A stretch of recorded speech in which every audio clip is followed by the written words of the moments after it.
അവിടുത്തെ എല്ലാ മക്കൾക്കുമായി സ്തോത്രം. ഇപ്പോൾ ഞങ്ങൾ സൂം ലൈനില് ഒരുമിച്ച് കടന്നു വന്നിരിക്കുകയാണ്. വിവിധ ഇടങ്ങളിൽ നിന്ന് ദൈവമക്കൾ ഇന്ന് ജോയിൻ ചെയ്യുന്നുണ്ട്. കർത്താവെ, ഇന്ന് കേൾക്കപ്പെടുന്ന ദൈവത്തിന്റെ വചനവും നടക്കുന്ന ആത്മീക ആരാധനയും ഏറ്റുള്ള യാഗമായി ഞങ്ങളെ തന്നെ സമർപ്പിച്ച് കർത്താവിനെ ആത്മാവിലും സത്യത്തിലും ആരാധിക്കുവാൻ, ഞങ്ങളെ കൊടുക്കുവാൻ ഇന്ത്യയിൽ നിന്ന് ദൈവം ഇന്ന് ഞങ്ങളുടെ മധ്യ ഉപയോഗിക്കാൻ പോകുന്ന കർത്താവിന്റെ ദാസൻ ലാലു പാമ്പാടിയും കുടുംബത്തിനുമായി സ്തോത്രം ചെയ്യുന്നു. ആത്മനിറവിൽ പാടുമ്പോൾ പരിശുദ്ധാത്മാവിന്റെ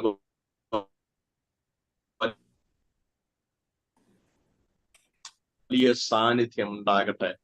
താറയാക്കി മാറ്റിയതുപോലെ ഇന്ന് പകലും ഞങ്ങൾ ദൈവത്തെ സ്തുതിക്കുമ്പോൾ ഞങ്ങളുടെ വേദനകൾ മറന്ന്, ഭാരങ്ങൾ മറന്ന്, കർത്താവെ, ഞങ്ങൾ ദൈവത്തിൽ ആനന്ദിക്കുവാൻ ഞങ്ങളെ സഹായിക്കണമേ.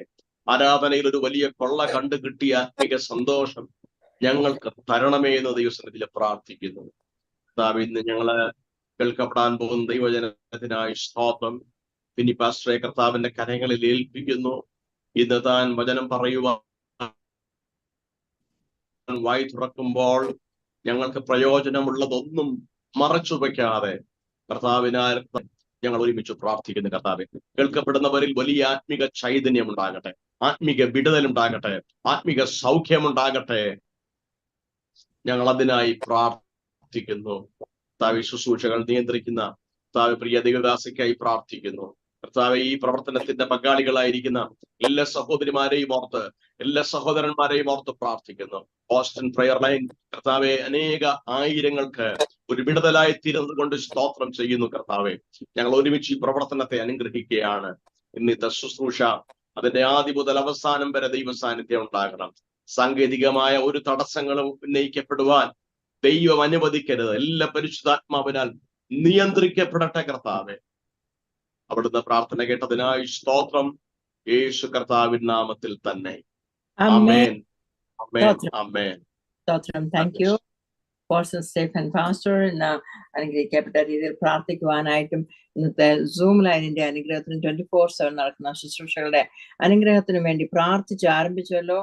അവിടെ നെറ്റ്വർക്കിന് കുഴപ്പം ഉണ്ടായിരുന്നെങ്കിലും കർത്താവ് നമുക്ക് കണക്ഷൻ തന്നു. കർത്താവ് നമ്മുടെ കൂടെയുണ്ട്. അതിനാൽ സ്തോത്രം ചെയ്യുന്ന കർത്തൃദാസനോട് നന്ദി, സ്നേഹവും ബഹുമാനം 24 അവർ ബോസ്റ്റൺ പ്രയറിന്റെ പേരിൽ ഞങ്ങൾ അറിയിക്കുന്നു. ദൈവമക്കളെ, നമുക്ക് വീണ്ടും പ്രാർത്ഥനയോട് കൂടെ ആയിരിക്കാം. 2024 ഏപ്രിൽ മാസം 12-ാം തീയതി ഫ്രൈഡേ 24 അവർ ബോസ്റ്റൺ പ്രയറിന്റെ സൂമിൽ നമ്മൾ എല്ലാവരും ആയിരിക്കുന്നുവല്ലോ. സൂം ഐക്കോൺ ഉള്ളവരെല്ലാവരും 7 സൂം ലൈനിൽ ആയിരിക്കണം, വീഡിയോ ഓപ്പൺ ആക്കിയിരിക്കണം എന്നും കൂടി വീണ്ടും ഓർപ്പിക്കുന്നു. അത് നമ്മുടെ ശുശ്രൂഷയുടെ അനുഗ്രഹത്തിന് വേണ്ടി ഉതകുന്നതാണല്ലോ. നമുക്ക് വീണ്ടും കർത്തൃദാസൻ ലാലു പാമ്പാടി, അഞ്ജുഷ പാമ്പാടിയെ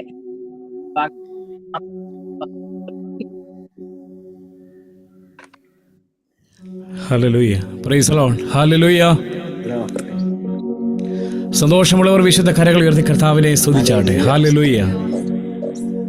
സർമാൻ്റെ സൗണ്ട് നല്ലതായിട്ട് കേൾക്കാമല്ലോ അല്ലേ?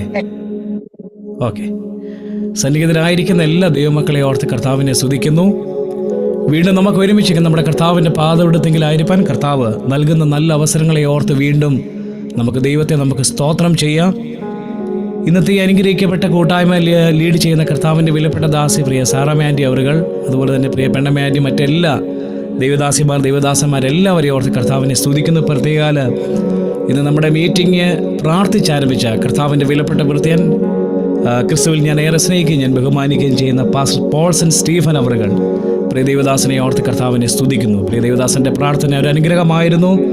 ഇന്ന് തിരുവചനം സംസാരിക്കുന്ന കർത്താവിൻ്റെ വിലപ്പെട്ട ദാസൻ പാസ്റ്റർ ഫിന്നി യോഹന്നാൻ പ്രിയ ദൈവദാസനെ ഓർത്തും കർത്താവിനെ സ്തുതിക്കുന്നു. കർത്താവ് എല്ലാവരെയും അനുഗ്രഹിക്കട്ടെ. കർത്താവ് നമ്മളെ ചിറകിൻ മറവിൽ നമ്മളെ മറയ്ക്കുന്ന വിലയേറിയ വിധങ്ങൾ ഓർത്തുകൊണ്ട് നന്ദിയേറെ ഹൃദയത്തോടെ ദൈവത്തിന് നമുക്ക് സ്തോത്രം ചെയ്ത് നമുക്ക് ആരാധിക്കാനുള്ള സമയമാണ്. ആരും മൗനമായിരിക്കാതെ എല്ലാവരും ഒരുമിച്ച് ചേർന്ന് പാടി നമ്മുടെ കർത്താവിന് നമുക്ക് ആരാധന കൊടുക്കാം. 23-ാം സങ്കീർത്തനം അതിൻ്റെ 4-ാം വാക്യം നമുക്കെല്ലാവർക്കും സുപരിചിതമായ വാക്യമാണ്. അപ്പോൾ നമ്മൾ ഏറ്റവും കൂടുതൽ ഉരുവിട്ടിട്ടുള്ള സങ്കീർത്തനമാണ് 23-ാം സങ്കീർത്തനം. 23-ാം സങ്കീർത്തനത്തിൻ്റെ 4-ാം വാക്യം ഇങ്ങനെ കാണുന്നു: കൂരിരുൾ താഴ്വരയിൽ കൂടി നടന്നാലും ഞാനൊരു അനർത്ഥവും ഭയപ്പെടുകയില്ല. അതിൻ്റെ കാരണം നീ എന്നോട് കൂടി ഇരിക്കുന്നുവല്ലോ, നിന്റെ വടിയും കോലും എന്നെ ആശ്വസിപ്പിക്കുന്നു. ഹല്ലേലൂയ. ഇത് ബൈബിൾ ട്രാൻസ്ലേറ്റിംഗിൽ പറഞ്ഞിരിക്കുന്നത് മരണനിഴലിൻ്റെ താഴ്വര എന്നാണ്. ഹല്ലേലൂയ. എന്നാൽ നമുക്ക് പറയാൻ കഴിയും, ഈ മരണനിഴലിൻ്റെ താഴ്വരയിൽ നമ്മളെ കാത്തു പരിപാലിക്കുന്ന നല്ല കർത്താവിൻ്റെ വലിയേറിയ സ്നേഹം, ആ കരുതൽ, അതോർത്തുകൊണ്ട് നന്ദിയേറെ ഹൃദയത്തോടെ നമുക്ക് സ്തോത്രം ചെയ്യുവാൻ കഴിയണം. പ്രിയരെ, കൂരിരുൾ പാതയിൽ ദീപമായി നമുക്ക് കൂട്ടിനായി വരുന്ന ആ നല്ല കർത്താവിനെ നമുക്ക് ഒരുമിച്ച് ചേർന്നൊന്ന് പാടാൻ പോവുകയാണ്. ഞാൻ ഇന്ന് ഈ ഗാനത്തോടൊപ്പം നമ്മുടെ പോൾസൺ പാസ്റ്ററുടെ ഗാനം കൂടെ ഒന്ന് ആഡ് ചെയ്ത് ഞാൻ പാടുവാൻ ആഗ്രഹിക്കുന്നു. എനിക്ക് ഏറ്റവും ഇഷ്ടമുള്ള ഗാനങ്ങളിൽ ഒന്നാണ് ഇത്ര നല്ല രക്ഷക യേശുവേ, ഇത്രമാം സ്നേഹം നീ തന്നതല്ല. ഞാൻ പ്രിയ ദേവദാസനെ ഞാൻ ഇരുത്തിക്കൊണ്ട് ഞാൻ പറയുന്നതല്ല, ഒരിക്കലും അങ്ങനെ ചിന്തിക്കരുത്. ഞാൻ വളരെയധികം ഭാരങ്ങളുടെയും പ്രയാസങ്ങളുടെയും വേദനകളുടെയും മധ്യത്തിൽ കടന്നു പോകുന്ന സമയത്ത് എനിക്കന്ന് അറിയത്തില്ല, ഈ ദൈവദാസനെ അറിയത്തില്ല. പക്ഷെ ഞാൻ ഒത്തിരി തപ്പി ഈ ഗാനം എഴുതിയ ദൈവദാസനെ ഞാൻ അന്ന് ഒരുപാട് അന്വേഷിച്ചിട്ടും എനിക്ക് കണ്ടെത്താൻ കഴിഞ്ഞില്ല. എന്നാൽ ഇതുപോലെ എൻ്റെ മുമ്പിൽ വന്നൊക്കെ ഇരുന്ന് നമുക്ക് ഒരുമിച്ച് ആ ഗാനമൊക്കെ പാടാൻ കഴിയുന്നത് വലിയൊരു സന്തോഷമാണ്. ഞാൻ പലപ്പോഴുമായിട്ട് ഞങ്ങൾ കുടുംബമായിട്ട് പാടി ആശ്വസിച്ചിട്ടുള്ള മനോഹരമായ ഗാനമാണ്. ഈ ഗാനങ്ങളെല്ലാം നമ്മുടെ ജീവിതത്തിൽ ആത്മീയ ചൈതന്യമായി കർത്താവിൻ്റെ വലിയ കരം നമ്മുടെ മേൽ പ്രവർത്തിക്കട്ടെ എന്ന് ആത്മാർത്ഥമായി പ്രാർത്ഥിച്ചുകൊണ്ട്, പ്രിയരെ, നമുക്ക് അല്പനാൾ കൂടെ മാത്രമേ ഈ ക്ലേശങ്ങളുള്ളൂ. നമുക്കതുകൊണ്ട് ആ അല്പ ക്ലേശങ്ങളെല്ലാം നമുക്ക് സഹിച്ച് നമുക്കൊരു പ്രത്യാശയോടെ ഉയർപ്പിൻ്റെ സുപ്രഭാതം വരും. ഹല്ലേലൂയ. അന്ന് നമ്മൾ കാണും നമ്മുടെ പ്രിയനെ ആ മേഘത്തേരിൽ. അതുകൊണ്ട് നമുക്ക് ഒരുമിച്ച് ചേർന്ന് എല്ലാവരും പാടി നമ്മുടെ കർത്താവിന് നമുക്കൊരു ആരാധന കൊടുക്കാം. സന്തോഷത്തോടെ ആയിരിക്കുന്ന എല്ലാവരെയും ഓർത്ത് ദൈവത്തെ ഒരിക്കൽ കൂടെ സ്തുതിക്കുന്നു. നിങ്ങൾ പ്രത്യേകം പ്രാർത്ഥിക്കുന്നു. പ്രിയ ദൈവദാസൻ പറഞ്ഞ പോലെ നമ്മുടെ കാലാവസ്ഥ വളരെയധികം ഒരു ഭാരമായിട്ട് നിൽക്കുന്ന സമയങ്ങളാണ് ഈ ഉച്ച കഴിഞ്ഞുള്ള സമയങ്ങൾ. അതുകൊണ്ട് എല്ലാവരും പ്രാർത്ഥനയോടെ നമുക്ക് ഒരുമിച്ച് ചേർന്ന് കരങ്ങളടിച്ച് പാടി നമ്മുടെ ദൈവത്തിന് നമുക്ക് ആരാധന കൊടുക്കുക. സന്തോഷത്തോടെ എല്ലാ കണ്ണുകളും ഒരു നിമിഷം അടഞ്ഞിരുന്നാട്ടെ. സന്തോഷത്തോടെ നല്ല കർത്താവിൻ്റെ മുഖത്തേക്ക് മാത്രം നോക്കിക്കൊണ്ട്, കൂരിരുൾ പാതയിൽ ദീപമായി നിൽക്കുന്നത് നിന്റെ വചനം എൻ്റെ കാലിന് ദീപവും എൻ്റെ പാതയ്ക്ക് പ്രകാശവുമാകും. നമുക്ക് പാതയ്ക്ക് പ്രകാശം നൽകുന്ന നല്ല കർത്താവ്. ഹല്ലേലൂയ. നിന്റെ വചനം, നമ്മുടെ സങ്കീർത്തനക്കാരൻ പറഞ്ഞു, നിന്റെ വചനം എൻ്റെ കാലിന് ദീപമാണ്. ഹല്ലേലൂയ. ഇരുളേറിയ ഈ ജീവിതയാത്രയിൽ പ്രകാശം പരത്തുവാൻ കഴിയുന്ന ഒരു ഏക ദൈവമുള്ളതാണ് നമ്മൾ ആരാധിക്കുന്ന ജീവനുള്ള ദൈവം. അതുകൊണ്ട് നമുക്ക് ചേർന്ന് പാടി ദൈവത്തെ നമുക്ക് പാടി ആരാധിക്കുന്ന സന്തോഷത്തോടെ. നിന്റെ വചനം എന്നെ ജീവിപ്പിച്ചിരിക്കുന്നത് എൻ്റെ കഷ്ടതയിൽ എനിക്ക് ആശ്വാസമാണെന്നാണ് സങ്കീർത്തനക്കാരൻ പറയുന്നത്. അതുകൊണ്ട് കഷ്ടങ്ങളിൽ ആശ്വാസദായകനായി നമ്മുടെ കൂടെയുള്ള നല്ല കർത്താവിനെ നമുക്ക് ഒരുമിച്ച് ചേർന്ന് പാടി നമുക്ക് ആരാധിക്കാം. ഹല്ലേലൂയ. ഓ കൂരിരുൾ പാതയിൽ ദീപമാ കൂട്ടിനായി വരണേ തുണയാ, ഓ ഇക്ഷിതി വിട്ടു നിൻ സന്നിധോ ചേരുവാനുള്ള വാഞ്ചിക്കുന്നേ.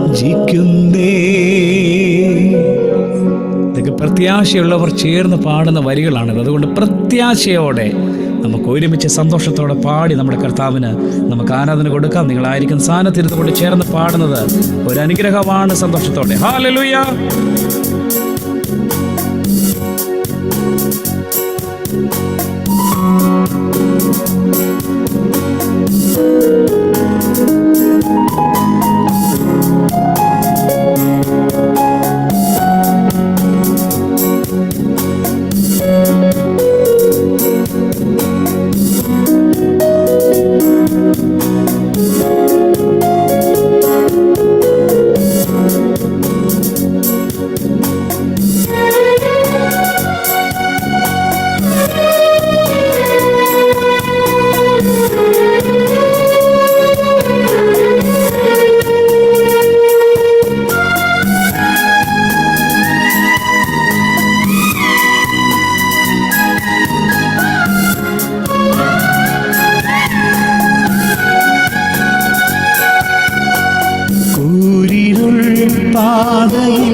ദീപമാ കൂട്ടിനായി വരണേ തുണയാ കൂരിരുൾ പാതയിൽ ദീപമാ കൂട്ടിനായി വരണേ തുണയാ ഇക്ഷിതി വിട്ടു നിൻ സന്നിധോ ചേരുവാനുള്ളം വാഞ്ചിക്കുന്നേ പ്രത്യാശയോടെ ഇക്ഷിതി വിട്ടു നിൻ സന്നിധോ ചേരുവാനുള്ളം വാഞ്ചിക്കുന്നേ അല്പനാൾ കൂടെ ക്ലേശങ്ങൾ സഹിക്കാൻ കാലങ്ങൾ തീരാറാ അല്പനാൾ കൂടെ ക്ലേശങ്ങൾ ഹല്ലേലൂയ സഹിക്കാൻ കാലങ്ങൾ തീരാറാ ഉയർപ്പിൻ സുപ്രഭാതം വരും കാണും ഞാൻ പ്രിയനേ എത്ര പേർക്ക് പറയാൻ കഴിയും ഹല്ലേലൂയ ഉയർപ്പിൻ സുപ്രഭാതം വരും കാണും ഞാൻ പ്രിയനേ മേഘത്തിൽ കൂരിരുൾ പാതയിൽ കൂരിരുൾ പാതയിൽ ദീപമാ കൂട്ടിനായി വരണേ തുണയാ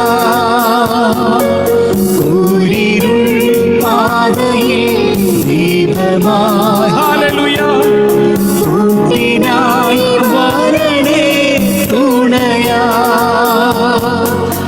ഇക്ഷിതി വിട്ടു നിൻ സന്നിധോ ചേരുവാനുള്ളം വാഞ്ചിക്കുന്നേ ഇക്ഷിതി വിട്ടു നിൻ സന്നിധോ ഒരുമിച്ച് ചേർന്ന് ചേരുവാനുള്ളം വാഞ്ചിക്കുന്നേ വീണ്ടെടുക്കപ്പെട്ടോ ദോഷമാ സിയോനിൽ വന്നിടും മേഘമാ വീണ്ടെടുക്കപ്പെട്ടോ ദോഷമാ സിയോനിൽ വന്നിടും മേഘമാ നിത്യ സന്തോഷം പ്രാപിച്ചിടും ഓടിപ്പോം കണ്ണുനീർ ദുർഗവും നിത്യ സന്തോഷം പ്രാപിച്ചിടും ഓടിപ്പോം കണ്ണുനീർ ദുർഗവും കൂരിരുൾ പാതയിൽ ദീപമാ ഒരുമിച്ച് ചേർന്ന് കൂട്ടിനായി വരണേ തുണയാ കൂരിരുൾ പാതയിൽ ദീപമാ കൂട്ടിനായി വരണേ തുണയാ ഓ ഇക്ഷിതി വിട്ടു നിൻ സന്നിധോ ചേരുവാനുള്ള വാഞ്ചിക്കുന്നേ ആ പ്രത്യാശയെ പുതുക്കിക്കൊണ്ട് ഇക്ഷിതി വിട്ടു നിൻ സന്നിധോ ചേരുവാനുള്ള വാഞ്ചിക്കുന്നേ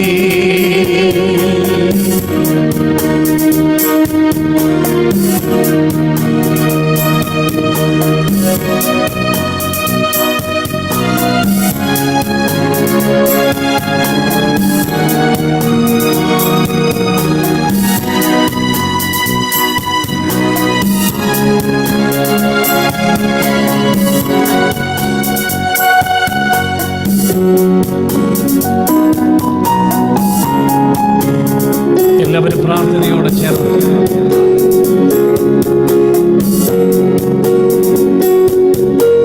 ലോകത്തിൽ നിന്നകൾ ഏറി വന്നാലും മാറല്ലേ മാറയിൻ നാഥനേ. ലോകത്തിൽ നിന്ദകൾ ഏറി വന്നാലും മാറല്ലേ മാറയിൻ നാഥനേ. ഓ ഇന്നു നീ വന്നിടും മേഘത്തിൽ അന്നു ഞാൻ ധന്യനായി തീർന്നിടും. പാടാൻ കഴിയുമോ? ഓ എന്നു നീ ഹല്ലേലൂയ മേഘത്തിൽ അന്നു ഞാൻ ധന്യനായി തീർന്നിടും. ഇത്ര നല്ല രക്ഷക യേശുവേ, ഓ ഇത്രമാ സ്നേഹം നീ തന്നതാ. ഇത്ര നല്ല രക്ഷക യേശുവേ, ഇത്രമാ സ്നേഹം നീ തന്നതാ. എന്തു ഞാൻ നൽകിടും തുല്യമാ ഹല്ലേലൂയ. പ്രത്യാശയോടെ വരികൾ ചേർന്ന് ഹല്ലേലൂയ. ഓ എന്തു ഞാൻ നൽകിടും തുല്യമാ നിന്നുണ്ടിൽ യാതമാ.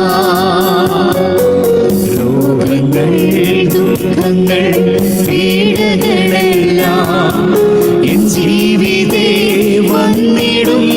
പ്രിയരേ ഹല്ലേലൂയ.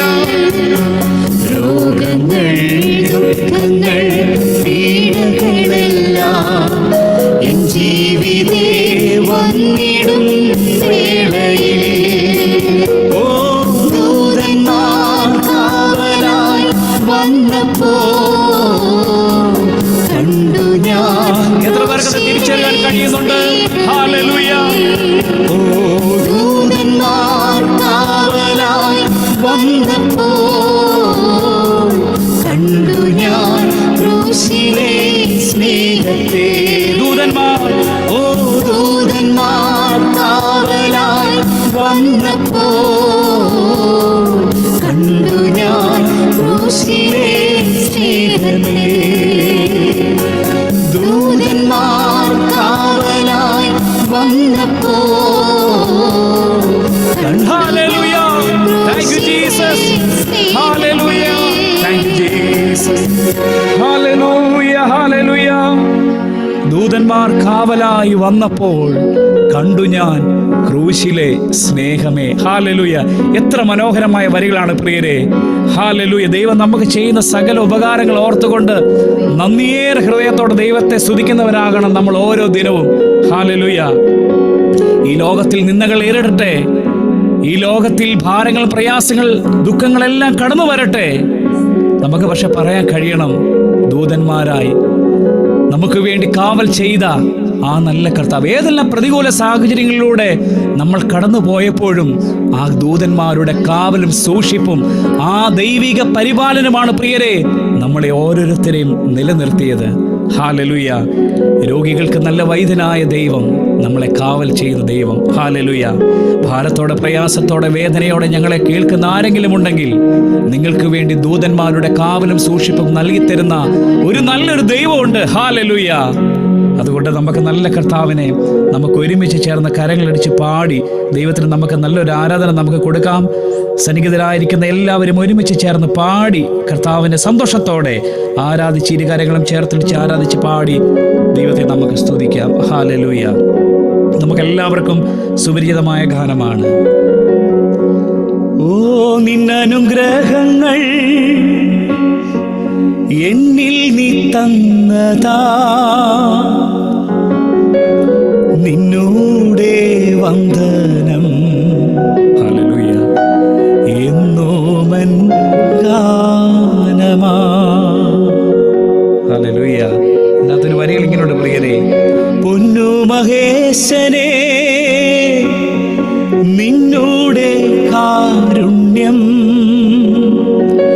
സന്തതമോർത്തു ഞാൻ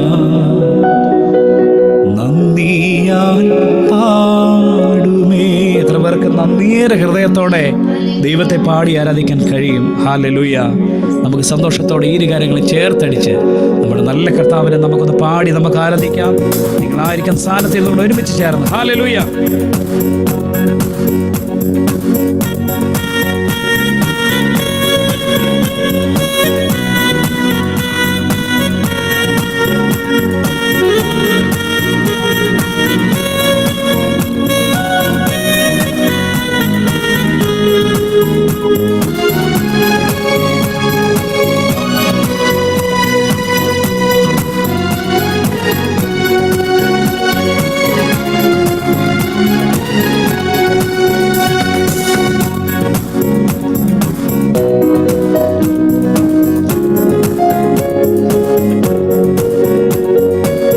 നിന്നനുഗ്രഹങ്ങൾ എന്നിൽ നീ തന്നതാ, നിന്നനുഗ്രഹങ്ങൾ എന്നിൽ നീ തന്നതാ, നിന്നോടെ വന്ദനം എന്തോമൻ ഗാനമാ, നിന്നോടെ വന്ദനം എന്തോമൻ കൂടെ. ഓ നിന്നനുഗ്രഹങ്ങൾ എന്നിൽ നീ തന്നതാ, നിന്നനുഗ്രഹങ്ങൾ എന്നിൽ നീ തന്നതാ, നിന്നോടെ വന്ദനം. ശക്തിയോടെ ഒരുമിച്ച് ചേർന്ന് ഹല്ലേലൂയ. നിന്നോടെ വന്ദനം എന്നുമെൻ ഗാനമാ, വന്ദനമേ സുരക്ഷകനൻ നായകനേ, വന്ദനമേ വന്ദനമേ വന്ദനത്തിനെന്നും യോഗ്യനേ, വന്ദനത്തിനെന്നും യോഗ്യനേ. കാൽവരി ദർശനം കാണുന്നൻ മുൻപിലായി, കാൽവരി ദർശനം കാണുന്നൻ മുൻപിലായി, അൻപിനാലുള്ളവും കണ്ണും നിറയുന്നേ, അൻപിനാലുള്ളവും കണ്ണും നിറയുന്നേ. വന്ദനമേ സുരക്ഷകനൻ നായകനേ, വന്ദനമേ വന്ദനമേ വന്ദനത്തിൽ യോഗ്യനേ, വന്ദനത്തിലെന്നും യോഗ്യനേ. പൊന്നു മഹേശനേ നിന്നോടെ കാരുണ്യം, പൊന്നു മഹേശനേ നിന്നോടെ കാരുണ്യം, സന്തതമോർത്തു ഞാൻ തന്നിയൻ പാടുവേ, സന്തതമോർത്തു ഞാൻ തന്നിയൻ പാടുവേ.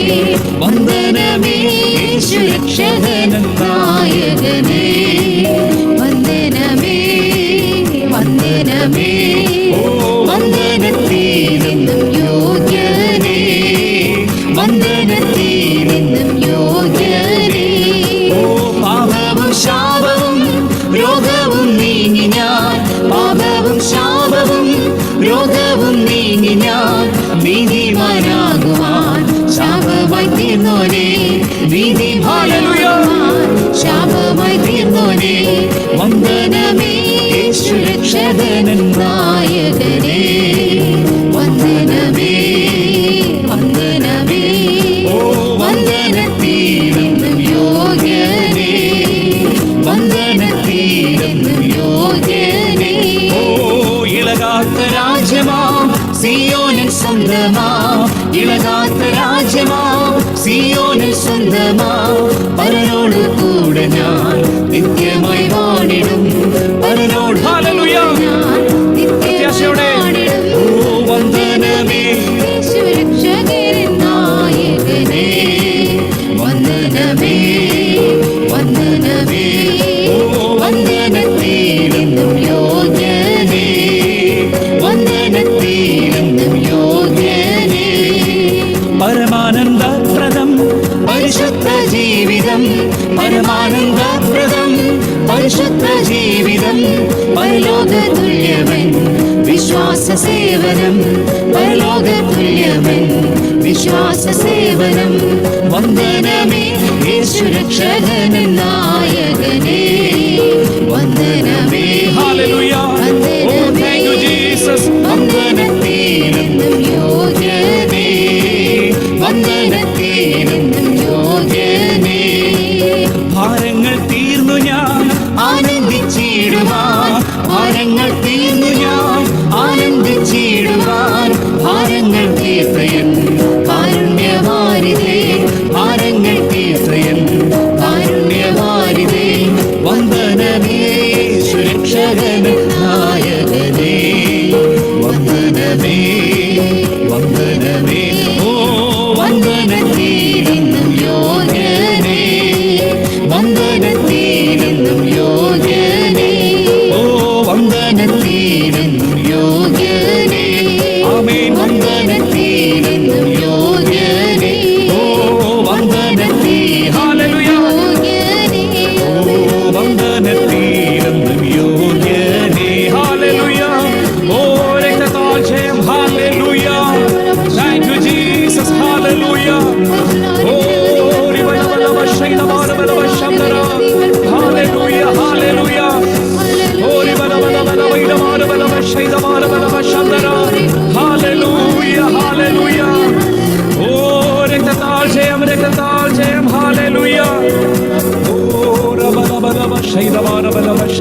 ഹല്ലേലൂയ.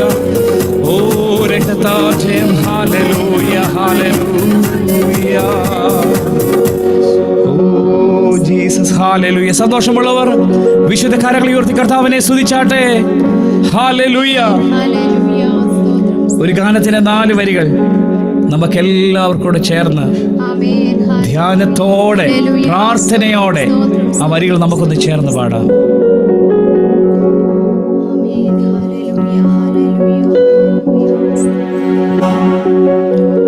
കൂടെ പാർക്ക നേരം വൈകും നീതാ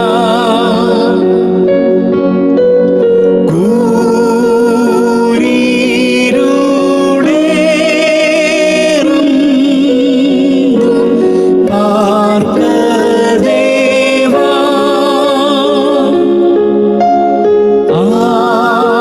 ആശ്രയം വേറില്ല നേരം തന്നിൽ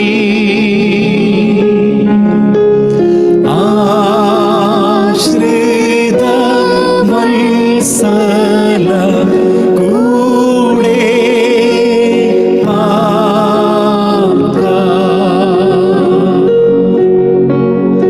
കൂടെ പാർക്ക നേരം വൈകും നീതാ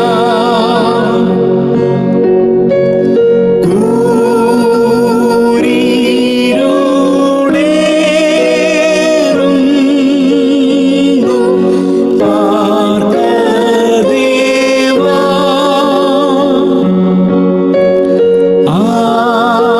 ആശ്രയം വേറില്ല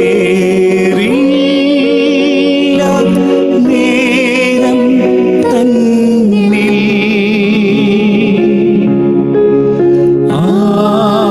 ആശ്രിത വത്സല കൂടെ പാർക്ക.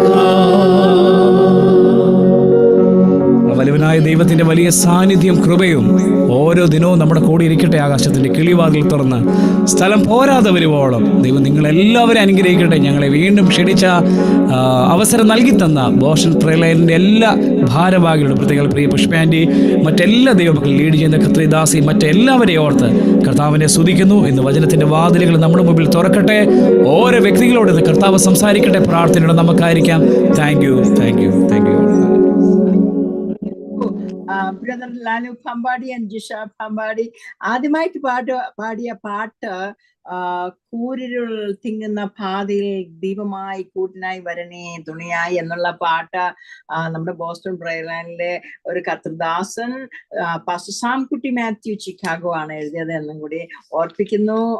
കർത്തൃദാസനും എഴുതിയ കർത്തൃദാസനും പാടിയവർക്കായിട്ട് സ്തോത്രം ചെയ്യുന്നു.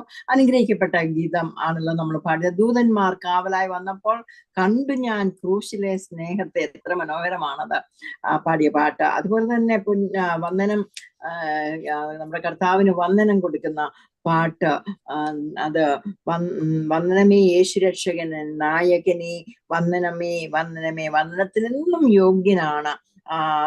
അനുഗ്രഹങ്ങൾ ഞങ്ങൾക്ക് തന്ന ദൈവം. കാൽവറി ദർശനം കാണുന്ന മുൻപിലായി അൻപിൻ ഉള്ളവും കണ്ണും നിറയുന്നേ. പൊന്നു മഹേഷിനെ നിന്നുടെ കാരുണ്യം സന്തതമോർത്തു ഞാൻ നന്ദിയാൽ പാടുമേ. പാപവും ശാപവും രോഗവും നീ ഞാൻ നീതിമാനാകുവാൻ ശാപമായി തീർന്നോനേ. വന്ദനമേ യേശു രക്ഷകനൻ നായകനെ, വന്ദനമേ. സ്തോത്രം. ഇളകാത്ത രാജ്യം നമുക്ക് തന്ന കർത്താവ്, പരമാനന്ദപ്രദം പരിശുദ്ധ ജീവിതം, പരലോക തുല്യമൻ വിശ്വാസ സേവനം, ഭാരങ്ങൾ തീർന്നു ഞാൻ ആനന്ദിച്ചിടുവാൻ ഭാരങ്ങൾ തീർത്ത എൻ കാരുണ്യ വാരിതേ. ഹല്ലേലൂയ. നമ്മുടെ പാട്ടുകൾ തന്നെ എത്ര മനോഹരമാണ്. വചനത്തിന്റെ ഉറപ്പിക്കുവാൻ അനുഗ്രഹിക്കപ്പെട്ട വർഷിപ്പ് ഇന്ന് ലീഡ് ചെയ്ത കർത്തദാസൻ ബ്രദർ ലാലു പാമ്പാടിയോടും ജിഷ പാമ്പാടിയോടുമുള്ള നന്ദിയും സ്നേഹവും ബഹുമാനവും 24 അവർ ബോസ്റ്റൺ പ്രയറിന്റെ പേരിൽ ഞങ്ങൾ അറിയിക്കുന്നു. ഇന്ന് ഈ വചന അനുഗ്രഹത്തോടു കൂടെ നമുക്കായിരിക്കാം. നമ്മൾ വചനം പോലെ തന്നെ നമ്മുടെ വർഷിപ്പ് സോങ്സും ഗീതങ്ങളും അനുഗ്രഹമാണല്ലോ. നമുക്കതിനായിട്ട് സ്തോത്രം ചെയ്യാം. വീണ്ടും നമുക്ക് പ്രാർത്ഥനയോട് കൂടി ആയിരിക്കാം. 24 അവർ ബോസ്റ്റൺ പ്രയർ ലൈനിലായിരിക്കുന്ന എല്ലാ ദൈവമക്കൾക്കും വേഗം വരുന്ന യേശു കർത്താവിന്റെ ധന്യനാമത്തിൽ സ്നേഹവന്ദനങ്ങൾ അറിയിക്കുന്നു. 2024 ഏപ്രിൽ മാസം 12-ാം തീയതി വെള്ളിയാഴ്ചയാണല്ലോ നമ്മൾ ലൈനിലായിരിക്കുന്നത്. ഇന്നത്തെ നമ്മൾ പ്രാർത്ഥിച്ചു ആരംഭിച്ചു. അതുപോലെ തന്നെ കർത്താവിന് ആരാധന കൊടുത്തു. അനുഗ്രഹിക്കപ്പെട്ട സമയങ്ങൾ നമ്മൾ അനുഭവിച്ചുകൊണ്ടേ ഇരിക്കുമ്പോൾ തന്നെ വചനം കേൾക്കുവാനായിട്ട് വചനം നമുക്ക് അന്ത്യകാലത്തിന്റെ അന്ത്യസമയത്ത് ഈ സമയങ്ങളിൽ ഏറ്റവും ഫലപ്രദമായി പ്രായോഗികമാക്കി തീർക്കുവാൻ അത് വിശുദ്ധീകരണത്തിനും കർത്താവിന്റെ വരവിന് വേണ്ടി തയ്യാറെടുപ്പോട് കൂടിയിരിക്കുവാനുമുള്ള വചനങ്ങളാണ് ഈ ദിവസങ്ങളിൽ നമ്മൾ 24 അവർ ബോസ്റ്റൺ പ്രയർ ലൈനിൽ കൂടി കേൾക്കുന്നത്. അതിനാൽ കർത്താവിന് സ്തോത്രം ചെയ്യാം. ഇന്ന് വചനം നമ്മളെ കേൾപ്പിക്കാൻ ലൈനിൽ നമ്മോട് കൂടി ആയിരിക്കുന്ന ഫിനി യോഹനാൻ കർത്തദാസൻ ബോംബെയിൽ നിന്ന് ആയിരിക്കുന്നല്ലോ. കർത്തദാസനെ നാം എല്ലാവരും ചേർന്ന് ലൈനിലേക്ക് സ്വാഗതം ചെയ്യുന്നു. ആമേൻ. സ്തോത്രം. Praise lord. ഹല്ലേലൂയ. ഹല്ലേലൂയ. അനുഗ്രഹീതമാകുന്ന നല്ല ഈ പ്രഭാത സമയത്തിനായി സ്തോത്രം ചെയ്യുന്നു. ഏർലി മോർണിംഗ് ദൈവസന്നിധിയിൽ കടന്നു വരുവാൻ തൊക്കണം കർത്താവുമായി എല്ലാവരെയും സഹായിച്ചുവല്ലോ. യൂട്യൂബിലൂടെ പല ടൈം സോണിലുള്ള ആളുകൾ നമ്മെ കണ്ടുകൊണ്ടിരിക്കുന്നവരെല്ലാവരെയും കർത്താവ് അനുഗ്രഹിക്കുവാൻ ഇടയായി തീരട്ടെ എന്ന് നമുക്ക് പ്രാർത്ഥിക്കാം. കർത്താവിൻ്റെ സാന്നിധ്യവും മഹത്വവും ആയിരിക്കുന്ന ഇടങ്ങളിലൊക്കെ വെളിപ്പെടുവാനിടയായി തീരട്ടെ. ഞാൻ രാവിലത്തെ ഇവിടുത്തെ ഫ്രൈഡേ ഫാസ്റ്റിംഗ് പ്രെയർ കഴിഞ്ഞു. ഫാസ്റ്റിംഗ് പ്രെയറിന് ഞങ്ങൾ ദൈവസന്നിധിയിൽ ആരാധിക്കുമ്പോൾ എൻ്റെ ഹൃദയത്തിൽ വന്ന ഒരു പ്രത്യേക ചിന്ത പറഞ്ഞുകൊണ്ട് തുടങ്ങുവാൻ ആഗ്രഹിക്കുകയാണ്. രാവിലെ ഫ്രൈഡേ ഫാസ്റ്റിംഗ് പ്രെയറിന് ഞാൻ 23-ാം സങ്കീർത്തനത്തിൽ നിന്നാണ് സംസാരിച്ചത്. കൂരിയിൽ താഴ്വരയിൽ കൂടെ കടക്കുമ്പോൾ നാം ഒരു അനർത്ഥവും ഭയപ്പെടുകയില്ലെന്നും നിന്റെ വടിയും കോലും എന്നെ ആശ്വസിപ്പിക്കുമെന്നും ആ വചനത്തിൽ കാണുവാനിടയായിത്തീരുന്നു. ആ സങ്കീർത്തനം തുടങ്ങുന്നത് പച്ചയായ പുൽപ്പുറത്തിലേക്ക് നമ്മെ നടത്തുന്ന കർത്താവിനെ കുറിച്ച് പറഞ്ഞ്, സ്വസ്ഥതയുള്ള വെള്ളത്തിനരികത്തിലേക്ക് നമ്മെ നടത്തുന്ന കർത്താവിനെ കുറിച്ച് പറഞ്ഞിട്ടാണെങ്കിൽ അടുത്തതായിട്ട് പറയുന്നത് കൂരിരുളിൻ്റെ താഴ്വരയാണ്. പച്ചയായ പുൽപ്പുറത്തിലേക്ക് അവിടുന്ന് നമ്മെ നടത്തുമ്പോൾ നമ്മുടെ കൂടെ ഒരു വലിയ ആട്ടിൻപറ്റം കാണും. അവരെല്ലാം പച്ചയായ പുൽപ്പുറത്തിൽ നമ്മളോടൊപ്പം മേയുവാൻ വേണ്ടി വന്നവരാണ്. വലിയ ഒരു കൂട്ടം അവിടെയുണ്ട്. സ്വസ്ഥതയുള്ള വെള്ളത്തിൻ്റെ അരികത്തേക്ക് നടക്കുമ്പോഴും വലിയ ആൾക്കൂട്ടം നമ്മുടെ കൂടെയുണ്ട്.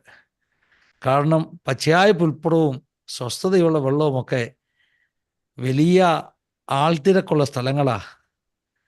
അവിടെ നമുക്ക് പലപ്പോഴും ഒറ്റപ്പെടൽ തോന്നുകയില്ല, ഒറ്റയ്ക്കാണെന്ന് തോന്നുകയില്ല. എന്നാൽ കൂരിരുളിൻ്റെ താഴ്വരയിൽ കൂടെ പോകുമ്പോൾ അവിടെ ആൾക്കൂട്ടമൊന്നും കാണത്തില്ല. കൂടെ മേഞ്ഞവരും കൂടെ നടന്നവരും ഒന്നും അവിടെ കാണുകയില്ല. അവിടെ അവൻ മാത്രമേ നമ്മുടെ കൂടെ കാണത്തുള്ളൂ. കൂരിരുളിൻ്റെ താഴ്വരയിൽ കൂടെ കിടക്കുമ്പോഴും ഞാൻ നിന്നോടുകൂടെ ഇരിക്കുമെന്നുള്ള വാഗ്ദത്തമാണെങ്കിൽ, ഇടയൻ കൂടിയിരിക്കുമെന്നുള്ള വാഗ്ദത്തമാണെങ്കിൽ, കൂടെ നടന്നവർ, കൂട്ടായി പ്രതിജ്ഞബന്ധം ചെയ്തവർ, പാട്ടുകാരൻ പാടുന്നത് പോലെ കൂട്ടത്തോടെ വിട്ടുപോയാലും ഒരിക്കലും പിരിയില്ലെന്ന് പറയുന്നവർ മാറിപ്പോയാലും കൂരിരുളിൻ്റെ താഴ്വരയിൽ നമ്മുടെ കൂടെ ഇരിക്കുന്ന ഒരു കർത്താവ്. രാവിലെ ആ വചനം പറഞ്ഞു കഴിഞ്ഞപ്പോൾ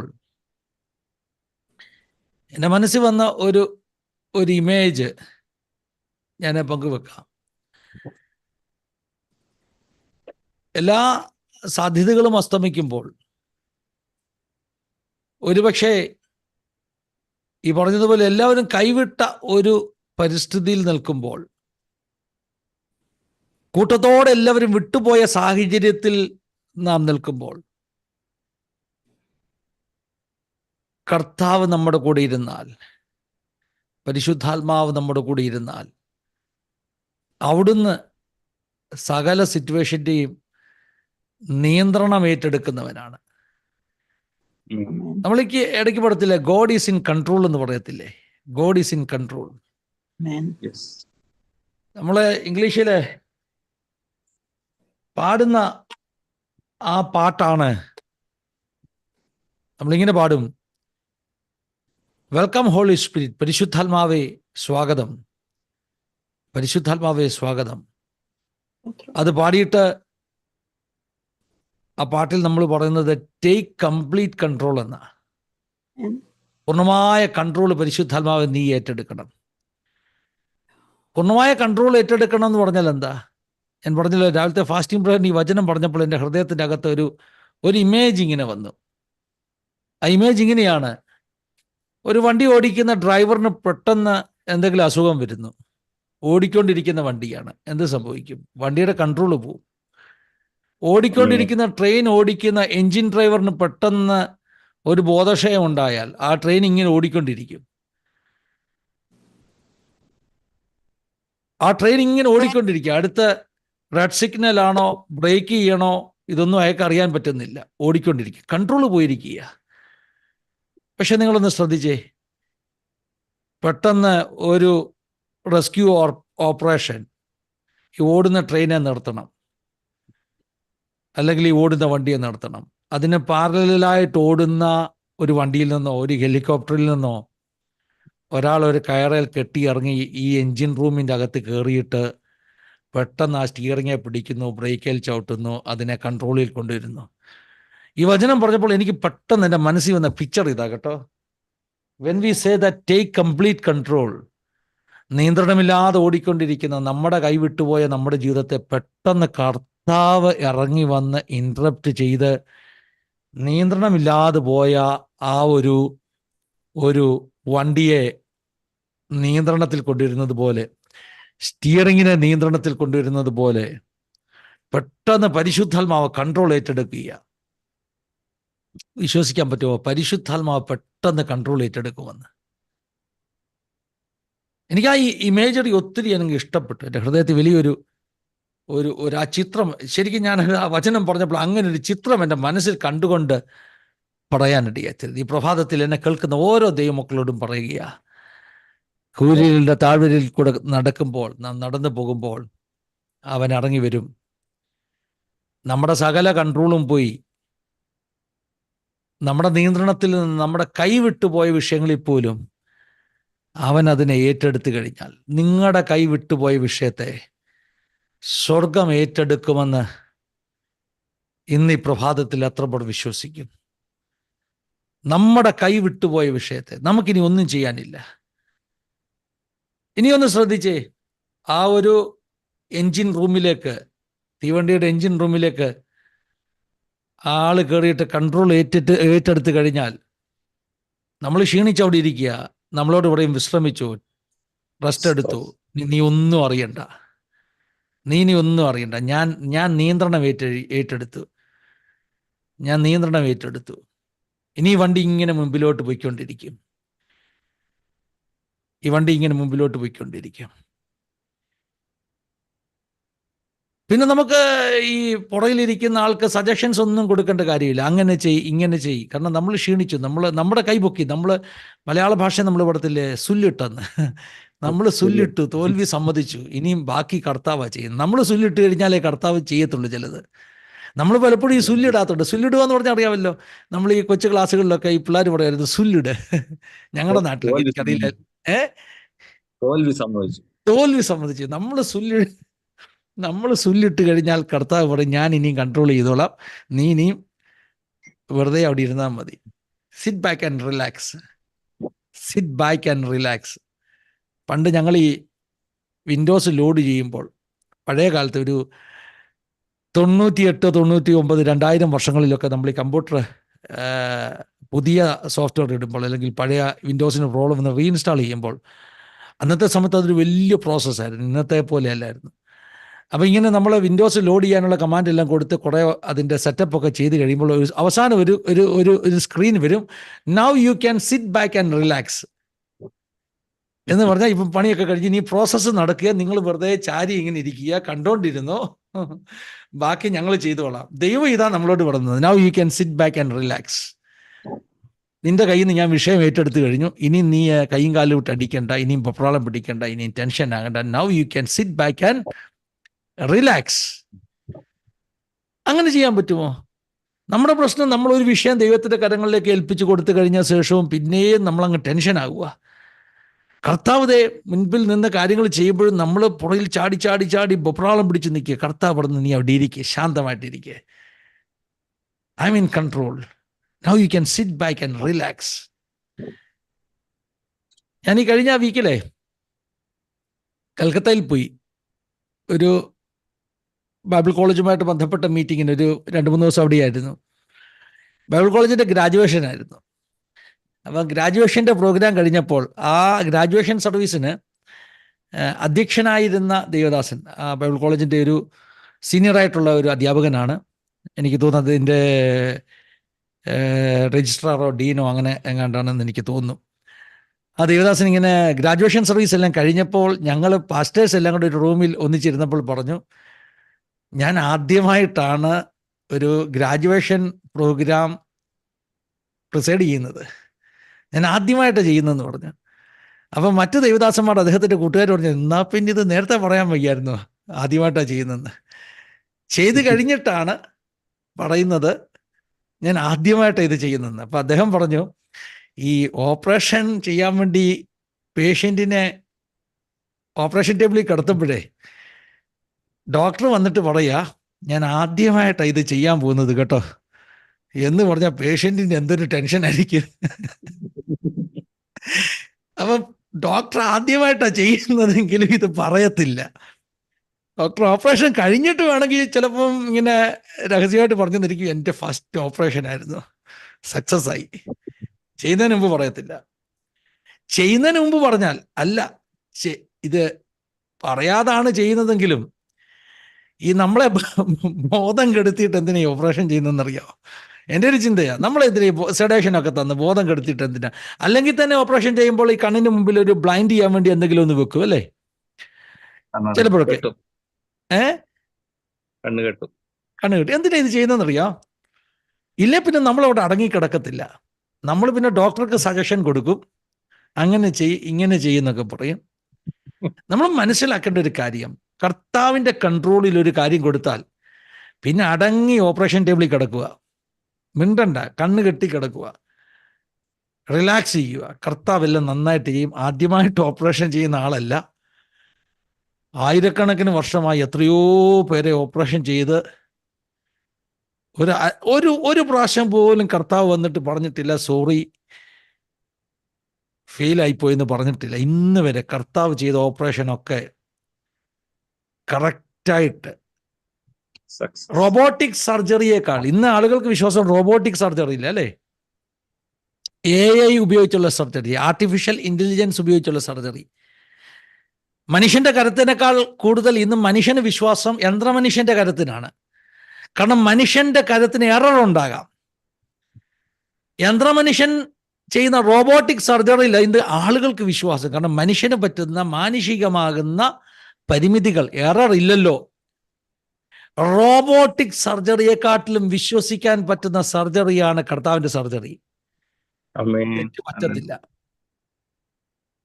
കർത്താവ് സർജറി ചെയ്യുമ്പോൾ അടങ്ങി ഒതുങ്ങി ഏൽപ്പിച്ചു കൊടുത്താൽ മതി. ടേക്ക് കംപ്ലീറ്റ് കൺട്രോൾ എന്ന് പാടിയിട്ട് നമ്മൾ പിന്നെ നിയന്ത്രണം ഏറ്റെടുക്കാൻ ശ്രമിച്ചാൽ ഒരുപക്ഷെ പിഴവുകൾ ഉണ്ടാകാം. അത് കർത്താവിൻ്റെ കുഴപ്പമല്ല, നമ്മൾ കംപ്ലീറ്റ് കൺട്രോള് കർത്താവിൻ്റെ കയ്യിൽ കൊടുക്കാത്തത് കൊണ്ടാണ്. ഈ പ്രഭാതത്തിൽ എന്നെ കേൾക്കുന്ന വാത്സല്യമുള്ള ദൈവമക്കളെ, നമ്മുടെ ജീവിതത്തിലെ സാഹചര്യം എന്തുമാകട്ടെ, അവൻ്റെ കംപ്ലീറ്റ് കൺട്രോൾ, അവനാണ് ആ സർജറി ചെയ്യുന്നത്. പരാജയപ്പെടത്തില്ല. വിശ്വസിക്കാം, ഏൽപ്പിച്ചു കൊടുക്കാം. ഒരത്ഭുതം കർത്താവ് നിങ്ങൾക്ക് വേണ്ടി ചെയ്യാൻ പോവുകയാണ്. ആമേൻ. വിവിധ സ്ഥലങ്ങളിൽ ഇരുന്ന് എന്നെ കേൾക്കുന്ന ദൈവമക്കളോട് ആരംഭത്തിൽ തന്നെ ഞാൻ പറയട്ടെ, Jesus never fails. Jesus never fails. നമ്മുടെയൊക്കെ വീട്ടിൽ ചിലപ്പോൾ ആ വാക്യം ഇങ്ങനെ എഴുതി വെച്ചിരിക്കും. പണ്ട് ഞാൻ താമസിച്ച വീട്ടിൽ എൻ്റെ കബോർഡിൽ ഒരു സ്റ്റിക്കർ ഒട്ടിച്ചിട്ടുണ്ടായിരുന്നു, ജീസസ് നെവർ ഫെയിൽസ്. യേശു ഒരിക്കലും കൈവിടുകയില്ല, പരാജയപ്പെടുകയില്ല. അവൻ്റെ കൺട്രോളിലാണോ നമ്മുടെ ജീവിതം പോകുന്നത്? കൂരിരുളിൻ്റെ താഴ്വരയിൽ കൂടെ കടക്കുമ്പോൾ നാം ഒരു അനർത്ഥവും ഭയപ്പെടുകയില്ല. ആൾക്കൂട്ടമുള്ള ആ ഒരു പച്ചയായ പുൽപ്പുറത്ത് ഒത്തിരി പേർ കൂടെയുള്ള സ്വസ്ഥതയുള്ള വെള്ളത്തിനരികിൽ അനുഭവിക്കുവാൻ കഴിയാത്ത ഒരു അസാധാരണ സമാധാനം, അസാധാരണമാകുന്ന ധൈര്യം കൂരിരുളിൻ്റെ താഴ്വരയിൽ നാം അനുഭവിക്കും. കാരണം അവിടെ ആരും കൂടിയില്ലെങ്കിലും ഇടയൻ നമ്മുടെ കൂടെയുണ്ട്. ഇടയൻ നമ്മോട് കൂടെ ഇരിക്കുന്നു. ആരും കൂടിയില്ലെങ്കിലും ഇടയൻ നമ്മോട് കൂടെ ഇരിക്കുന്നു. കർത്താവ് കൂടെയുണ്ടോ? ധൈര്യപ്പെട്ടുകൊള്ളുക. ഞാൻ ഈ കഴിഞ്ഞ ദിവസം ചില സ്ഥലങ്ങളിൽ മീറ്റിങ്ങുകളിൽ പറഞ്ഞു, എല്ലാവർക്കും എല്ലാമാണ് യേശു. അപ്പനില്ലാത്തവർക്ക് അപ്പനായ യേശു, മാതാവില്ലാത്തവർക്ക് മാതാവായ യേശു, സഹോദരങ്ങളില്ലാത്തവർക്ക് ഒരു നല്ല സഹോദരനായ യേശു. ഞാൻ ചിലപ്പോഴൊക്കെ എനിക്കുണ്ടായൊരു ഫീലിങ്ങിനെ കുറിച്ച് പല സ്ഥലങ്ങളിലും പല വേദിയിലും ഞാൻ പറഞ്ഞിട്ടുള്ളതാണ്. എനിക്കുണ്ടായൊരു ഫീലിങ്, എനിക്കൊരു ചേട്ടനില്ല. ഒരു ചേട്ടനുണ്ടെങ്കിൽ നമുക്ക് എന്തെങ്കിലുമൊക്കെ ആവശ്യമുള്ളപ്പോൾ പറയാമല്ലോ, അല്ലെങ്കിൽ ഒരു ഒരു ഒരു സപ്പോർട്ട്, ഒരു ചേട്ടൻ്റെ സപ്പോർട്ട്. കസിൻസിൻ്റെ കൂട്ടത്തിലാണെങ്കിലും, എൻ്റെ അമ്മ വീടാണെങ്കിലും എൻ്റെ പപ്പായുടെ വീടാണെങ്കിലും, രണ്ട് ഭാഗത്തുമുള്ള കസിൻസിൻ്റെ കൂട്ടത്തിലാണെങ്കിലും ഞാനാണ് ഏറ്റവും മൂത്തത്. രണ്ട് വീട്ടിലെ ഒന്നാമനാണ്. അപ്പോൾ ഒരു ചേട്ടനില്ലാത്തതിൻ്റെ ഒരു ഒരു കുറവ്, ഒരു അഭാവം ചിലപ്പോഴൊക്കെ ഫീൽ ചെയ്തിട്ടുണ്ട്. ആ കുറവ് ഞാൻ നികത്താൻ ശ്രമിച്ചിട്ടുള്ളത് ഇടയ്ക്കൊക്കെ യേശുവിനെ എൻ്റെ ചേട്ടനായിട്ട് കണ്ട, യേശുവിനെ എൻ്റെ മൂത്ത ജ്യേഷ്ഠനായിട്ട് കണ്ട. വേദോസത്തിൽ അതിന് റെഫറൻസ് ഉണ്ട് കേട്ടോ. യേശു നമ്മുടെ മൂത്ത ജ്യേഷ്ഠനാണ്, നമ്മുടെ സഹോദരനാണ്. നിങ്ങൾക്ക് ആ കുറവ് നികത്താൻ പറ്റും. ജ്യേഷ്ഠനില്ലാത്ത കുറവ്, അപ്പനില്ലാത്ത കുറവ്, സ്നേഹിതരില്ലെങ്കിൽ ഹല്ലേലൂയ, സ്നേഹിതരില്ലാത്ത കുറവ് യേശുവിൽ നികത്തുവാൻ പറ്റും. ജോസഫ് സ്ക്രീവൻ എഴുതിയ പാട്ടല്ലേ, what a friend we have in Jesus. എന്ത് നല്ലോട് സഹി യേശു.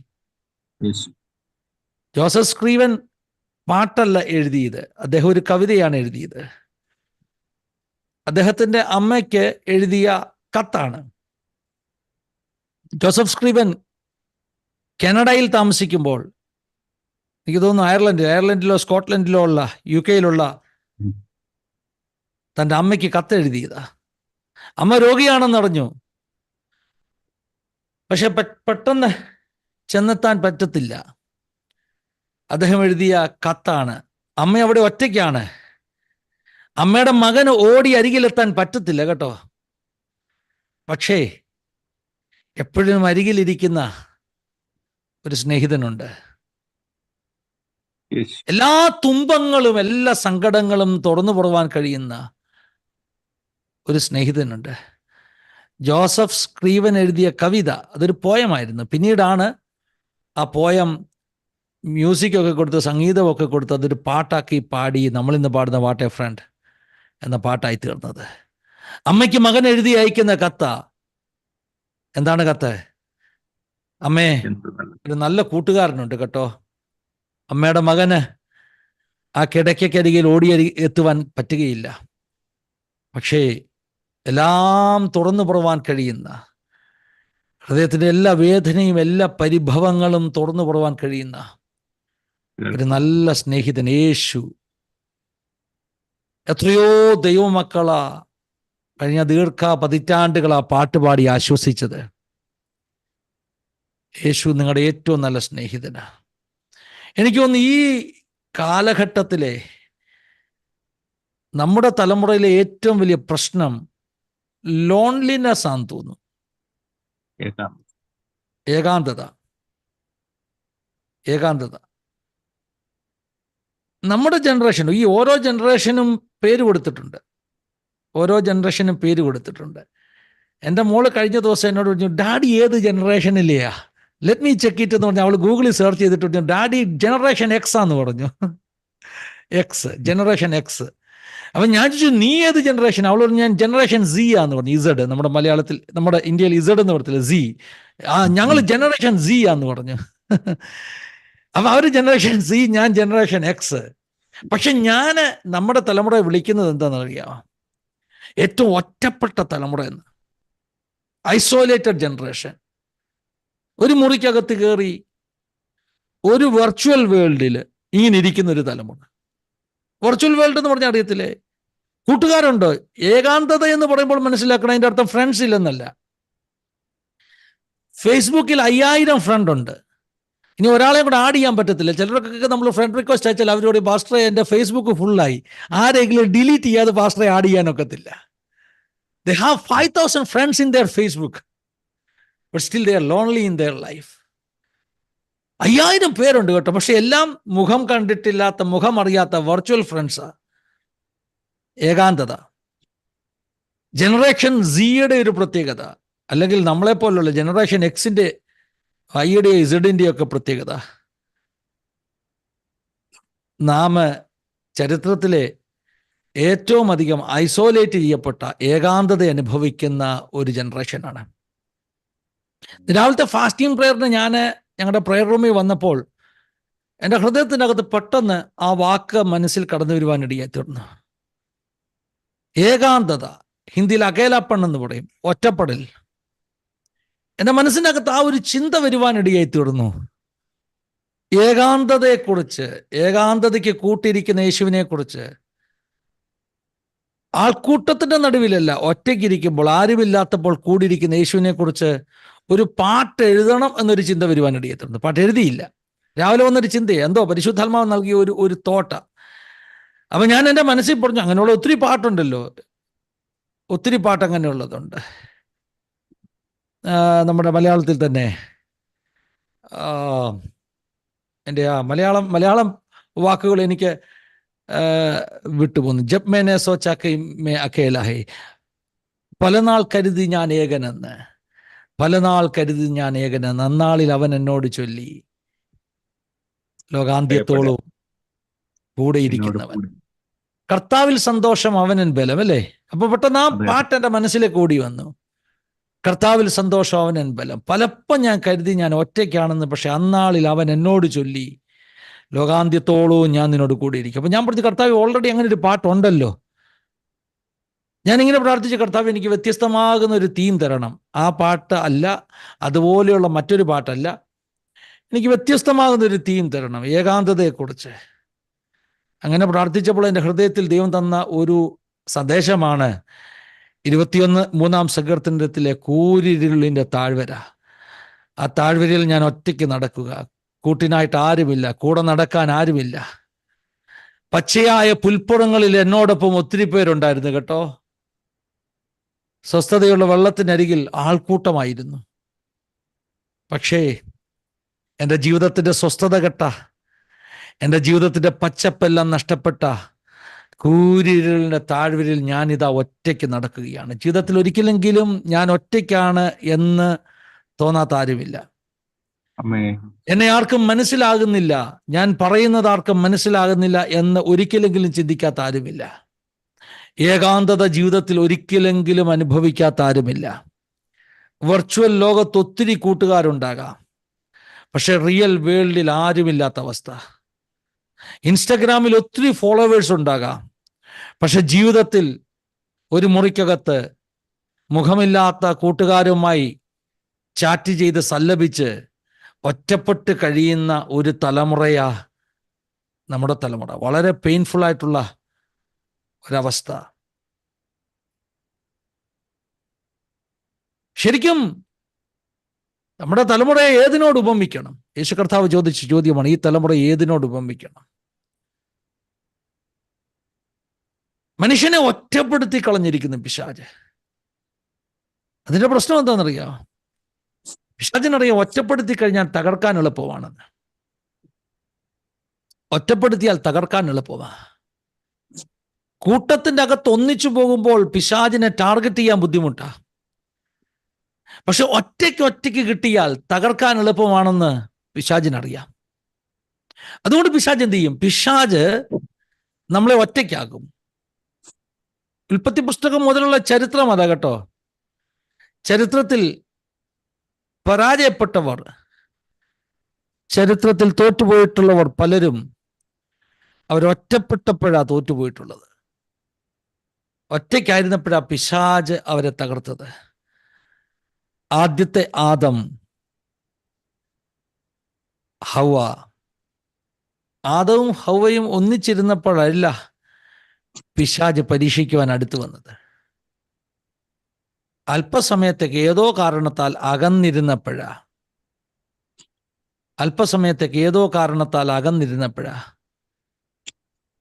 ഹവ്വ ഒറ്റയ്ക്കുള്ളപ്പോഴാ. ആദാം എവിടെ പോയി അറിയില്ല. ആ കാലം അത്രയും ബിസി ആയിട്ടുള്ള കാലമാണ്. ഏതാണെങ്കിലും ശത്രു നോക്കിയിരിക്കുകയായിരുന്നു അങ്ങനെ ഒരു അവസരത്തിന് വേണ്ടി. എൻ്റെ ചിന്ത എന്ന് പറഞ്ഞാൽ, ഈ സാത്താനെ പല പ്രാവശ്യം ആദത്തെയും ഹവ്വയെയും തോൽപ്പിക്കാൻ, പരീക്ഷിക്കാൻ ശ്രമിച്ചു കാണാം. പിശാച് കാത്തിരിക്കുകയായിരുന്നു ഹവ്വ ഒറ്റപ്പെടുന്ന ഒരു ദിവസത്തിന് വേണ്ടി. ഞാൻ പല ദൈവമക്കളോടും പറഞ്ഞു കൊടുത്തൊരു കാര്യം ഈ പ്രഭാതത്തിൽ എന്നെ കേൾക്കുന്ന വാത്സല്യമുള്ള ദൈവമക്കളെ നിങ്ങളോട് പറയാം. നിങ്ങളും ഒറ്റയ്ക്കാകാൻ പിശാച് നോക്കിയിരിക്കുക. ആ സമയമാണ് നിങ്ങളെ ഒറ്റയ്ക്ക് ടാർഗറ്റ് ചെയ്യാൻ പിശാചിന് പറ്റുന്നത്, നിങ്ങളെ വീഴ്ത്തിക്കളയാൻ പറ്റുന്നത്.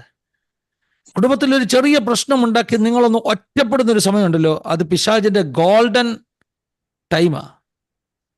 സഭയ്ക്കകത്തൊരു ചെറിയ ഭിന്നതയുണ്ടായി, 2 ആഴ്ച ചർച്ചിൽ പോയില്ല, എന്ത് സംഭവിക്കും? അത് പിശാചിന് കിട്ടിയ ഗോൾഡൻ ടൈമാ. നിങ്ങളെ ഒറ്റയ്ക്ക് കിട്ടി. ആ ദൈവദാസനിൽ നിന്ന്, നിങ്ങൾക്ക് വേണ്ടി പ്രാർത്ഥിച്ചു കൊണ്ടിരിക്കുന്ന ആ ദൈവ പൈതലിൽ നിന്ന് നിങ്ങളെ ഒരു 2 ദിവസത്തേക്കൊന്ന് അകറ്റി. പിശാചിന് കിട്ടിയ ഗോൾഡൻ ടൈമാ, ഒറ്റയ്ക്ക് കിട്ടി. പിശാച് അത് ശ്രമിക്കും. ആദ്യം ചെയ്യുന്നത്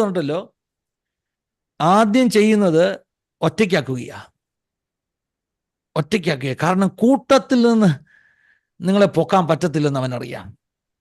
ഒറ്റയ്ക്ക് കിട്ടുമ്പോഴേ, കൂട്ടം വിട്ടു പോകുമ്പോഴേ തകർക്കാൻ പറ്റത്തുള്ളൂ. അതുകൊണ്ട് സാത്താൻ, ഞാനങ്ങ് അനുമാനിക്കുകയാ, ഒരു ദിവസം നോക്കി നിൽക്കുകയായിരുന്നു. എന്തിനു വേണ്ടിയുള്ള ദിവസം? ഹവ്വ ഒറ്റയ്ക്കാകുന്നൊരു ദിവസം. ആ തക്കം നോക്കിയാണ് സാത്താൻ ഹവ്വയുടെ അടുക്കൽ വരുന്നത്. വീഴ്ചയുടെ ആരംഭം അവിടെയാണ്. ഒറ്റപ്പെട്ടപ്പോഴാണ് പലരെയും പിശാച് തകർത്ത് കളഞ്ഞത്.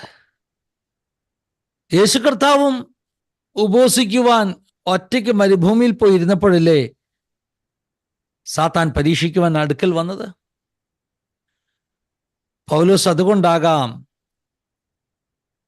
ലേഖനത്തിൽ ഇങ്ങനെ എഴുതിയത്, പ്രാർത്ഥനയ്ക്ക് അവസരമുണ്ടാകേണ്ടതിന് പരസ്പര സമ്മതത്തോടല്ലാതെ ഭാര്യ ഭർത്താക്കന്മാർ വേർപിരിഞ്ഞിരിക്കരുത്. പ്രാർത്ഥനയ്ക്ക് അവസരമുണ്ടാകുവാൻ പരസ്പര സമ്മതത്തോടെ. എന്ന് പറഞ്ഞാൽ ഭാര്യയും ഭർത്താവും ഒരല്പസമയത്ത് പോലും വേർപിരിഞ്ഞിരിക്കല്ല എന്നാണ് ആ വചനം പറയുന്നത്. ഈ വേർപിരിഞ്ഞിരിക്കുക എന്ന് പറഞ്ഞാൽ എന്താ അതിൻ്റെ അർത്ഥം? പല അർത്ഥങ്ങളുണ്ട് അതിന്. ഒരു പ്രധാനപ്പെട്ട ആശയം ഞാൻ നിങ്ങളോട് പറയാം. അതിൻ്റെ അർത്ഥം ഭാര്യ ജോലിക്ക് പോകുമ്പോൾ ഭർത്താവ് ഒറ്റയ്ക്ക് വീട്ടിലാണ്, അല്ലേ? അങ്ങനെ ജോലിക്ക് പോകാൻ ഒക്കത്തില്ലെന്നാണോ? അല്ല, പ്രാക്ടിക്കൽ ലൈഫിൽ അങ്ങനെയല്ല അതിൻ്റെ അർത്ഥം. മാനസികമായിട്ട് അകൽച്ച സംഭവിക്കരുത്, സ്നേഹത്തിന് കുറവുണ്ടാകരുത്, വ്യക്തിബന്ധത്തിൽ ഒരു കാരണവശാലും ഉലച്ചിലുണ്ടാകരുത്. പ്രാർത്ഥനയ്ക്ക് അവസരമുണ്ടാകുവാൻ, ദീർഘസമയത്തേക്ക് വേർപിരിയുന്നുവെങ്കിൽ രണ്ടുപേരുടെയും മ്യൂച്വലായിട്ടുള്ള പെർമിഷനോട് മാത്രമേ. ഫോർ എക്സാമ്പിൾ, ഞാനൊരു യാത്ര പോകുന്നു, ഞാൻ പറയും 6 മാസത്തേക്ക് ഞാൻ പോവുകയാണ്. എൻ്റെ ഭാര്യയുടെ പെർമിഷൻ എനിക്ക് വേണം. ഇത് നിങ്ങൾക്കൊരു പക്ഷേ അല്പം ഓടായിട്ട് തോന്നാം ഞാൻ ഈ പറഞ്ഞ കാര്യം. ഇതാ വചനം പഠിപ്പിക്കുന്നത്. ഭാര്യയ്ക്ക് എന്തെങ്കിലും ഒരു ജോലി സംബന്ധമായിട്ട് വേർപിരിഞ്ഞ് താമസിക്കണം. ഭർത്താവ് ഡിനേ ചെയ്യുക, പറ്റില്ല, എനിക്ക് വേർപിരിഞ്ഞ് ഇരിക്കാൻ പറ്റുകയില്ല, പോകാൻ പറ്റത്തില്ല. ഇതാ ദൈവത്തിൻ്റെ വചനം പഠിപ്പിക്കുന്നത് കേട്ടോ. അങ്ങനെ പോകാൻ പറ്റത്തില്ലെന്ന് പറഞ്ഞിട്ട് നമ്മൾ മത്സരിച്ച് പോയാലോ കുടുംബത്തിനകത്ത് പ്രശ്നങ്ങളുണ്ടാകും, അകൽച്ചയുണ്ടാകും, സാത്താൻ അവസരം കിട്ടും, വീഴ്ചയുണ്ടാകും. ഈ കാലഘട്ടത്തിൽ അങ്ങനെ ഒത്തിരി വീഴ്ചകൾ പല മേഖലകളിലും സംഭവിച്ചുകൊണ്ടിരിക്കുന്നു. ഒറ്റപ്പെടുമ്പോഴാണ് പിശാച് നമ്മെ ടാർഗറ്റ് ചെയ്യുന്നെന്നുള്ളത് മറന്നു പോകല്ലേ. അതുകൊണ്ട് കുടുംബത്തിൽ ഒറ്റപ്പെടരുത്, സഭയിൽ ഒറ്റപ്പെടരുത്, കൂട്ടായ്മയിൽ ചെറിയ ഒരു കാര്യവുമില്ലാത്ത അഭിപ്രായ വ്യത്യാസങ്ങളിൽ വ്യക്തികളുമായിട്ട് അകന്നു പോകരുത്. ദൈവദാസന്മാരുമായി, പ്രത്യേകിച്ച് നിങ്ങൾക്ക് വേണ്ടി പ്രാർത്ഥിക്കുകയും ഇടിവിൽ നിൽക്കുകയും ചെയ്യുന്ന ദൈവമക്കളുമായി, ദൈവദാസന്മാരുമായി നിങ്ങൾ അകലരുത്. ക്ഷമിക്കാൻ കഴിയുന്ന ചെറിയ വിഷയങ്ങളല്ലേ, അതൊക്കെ അങ്ങ് മറക്കണം. കാരണം നമുക്കുള്ള ആത്മീക ബന്ധങ്ങൾ വളരെ വിലപിടിച്ചതാണ്. പരസ്പരം സ്നേഹിച്ച് ഐക്യതയോട് കഴിഞ്ഞാൽ പിശാചിന്, ശത്രുവിന് ഒരിക്കലും നമ്മെ പരാജയപ്പെടുത്തുവാൻ കഴിയില്ല. ഒറ്റയ്ക്ക് നിന്നാൽ ശത്രുവിന് നമ്മെ തകർക്കുവാൻ കഴിയും. എനിക്ക് തോന്നുന്നു ഏറ്റവും അധികം ഒറ്റപ്പെടൽ അനുഭവിക്കുന്ന ഒരു തലമുറയിലാണ് നാം ജീവിക്കുന്നത്.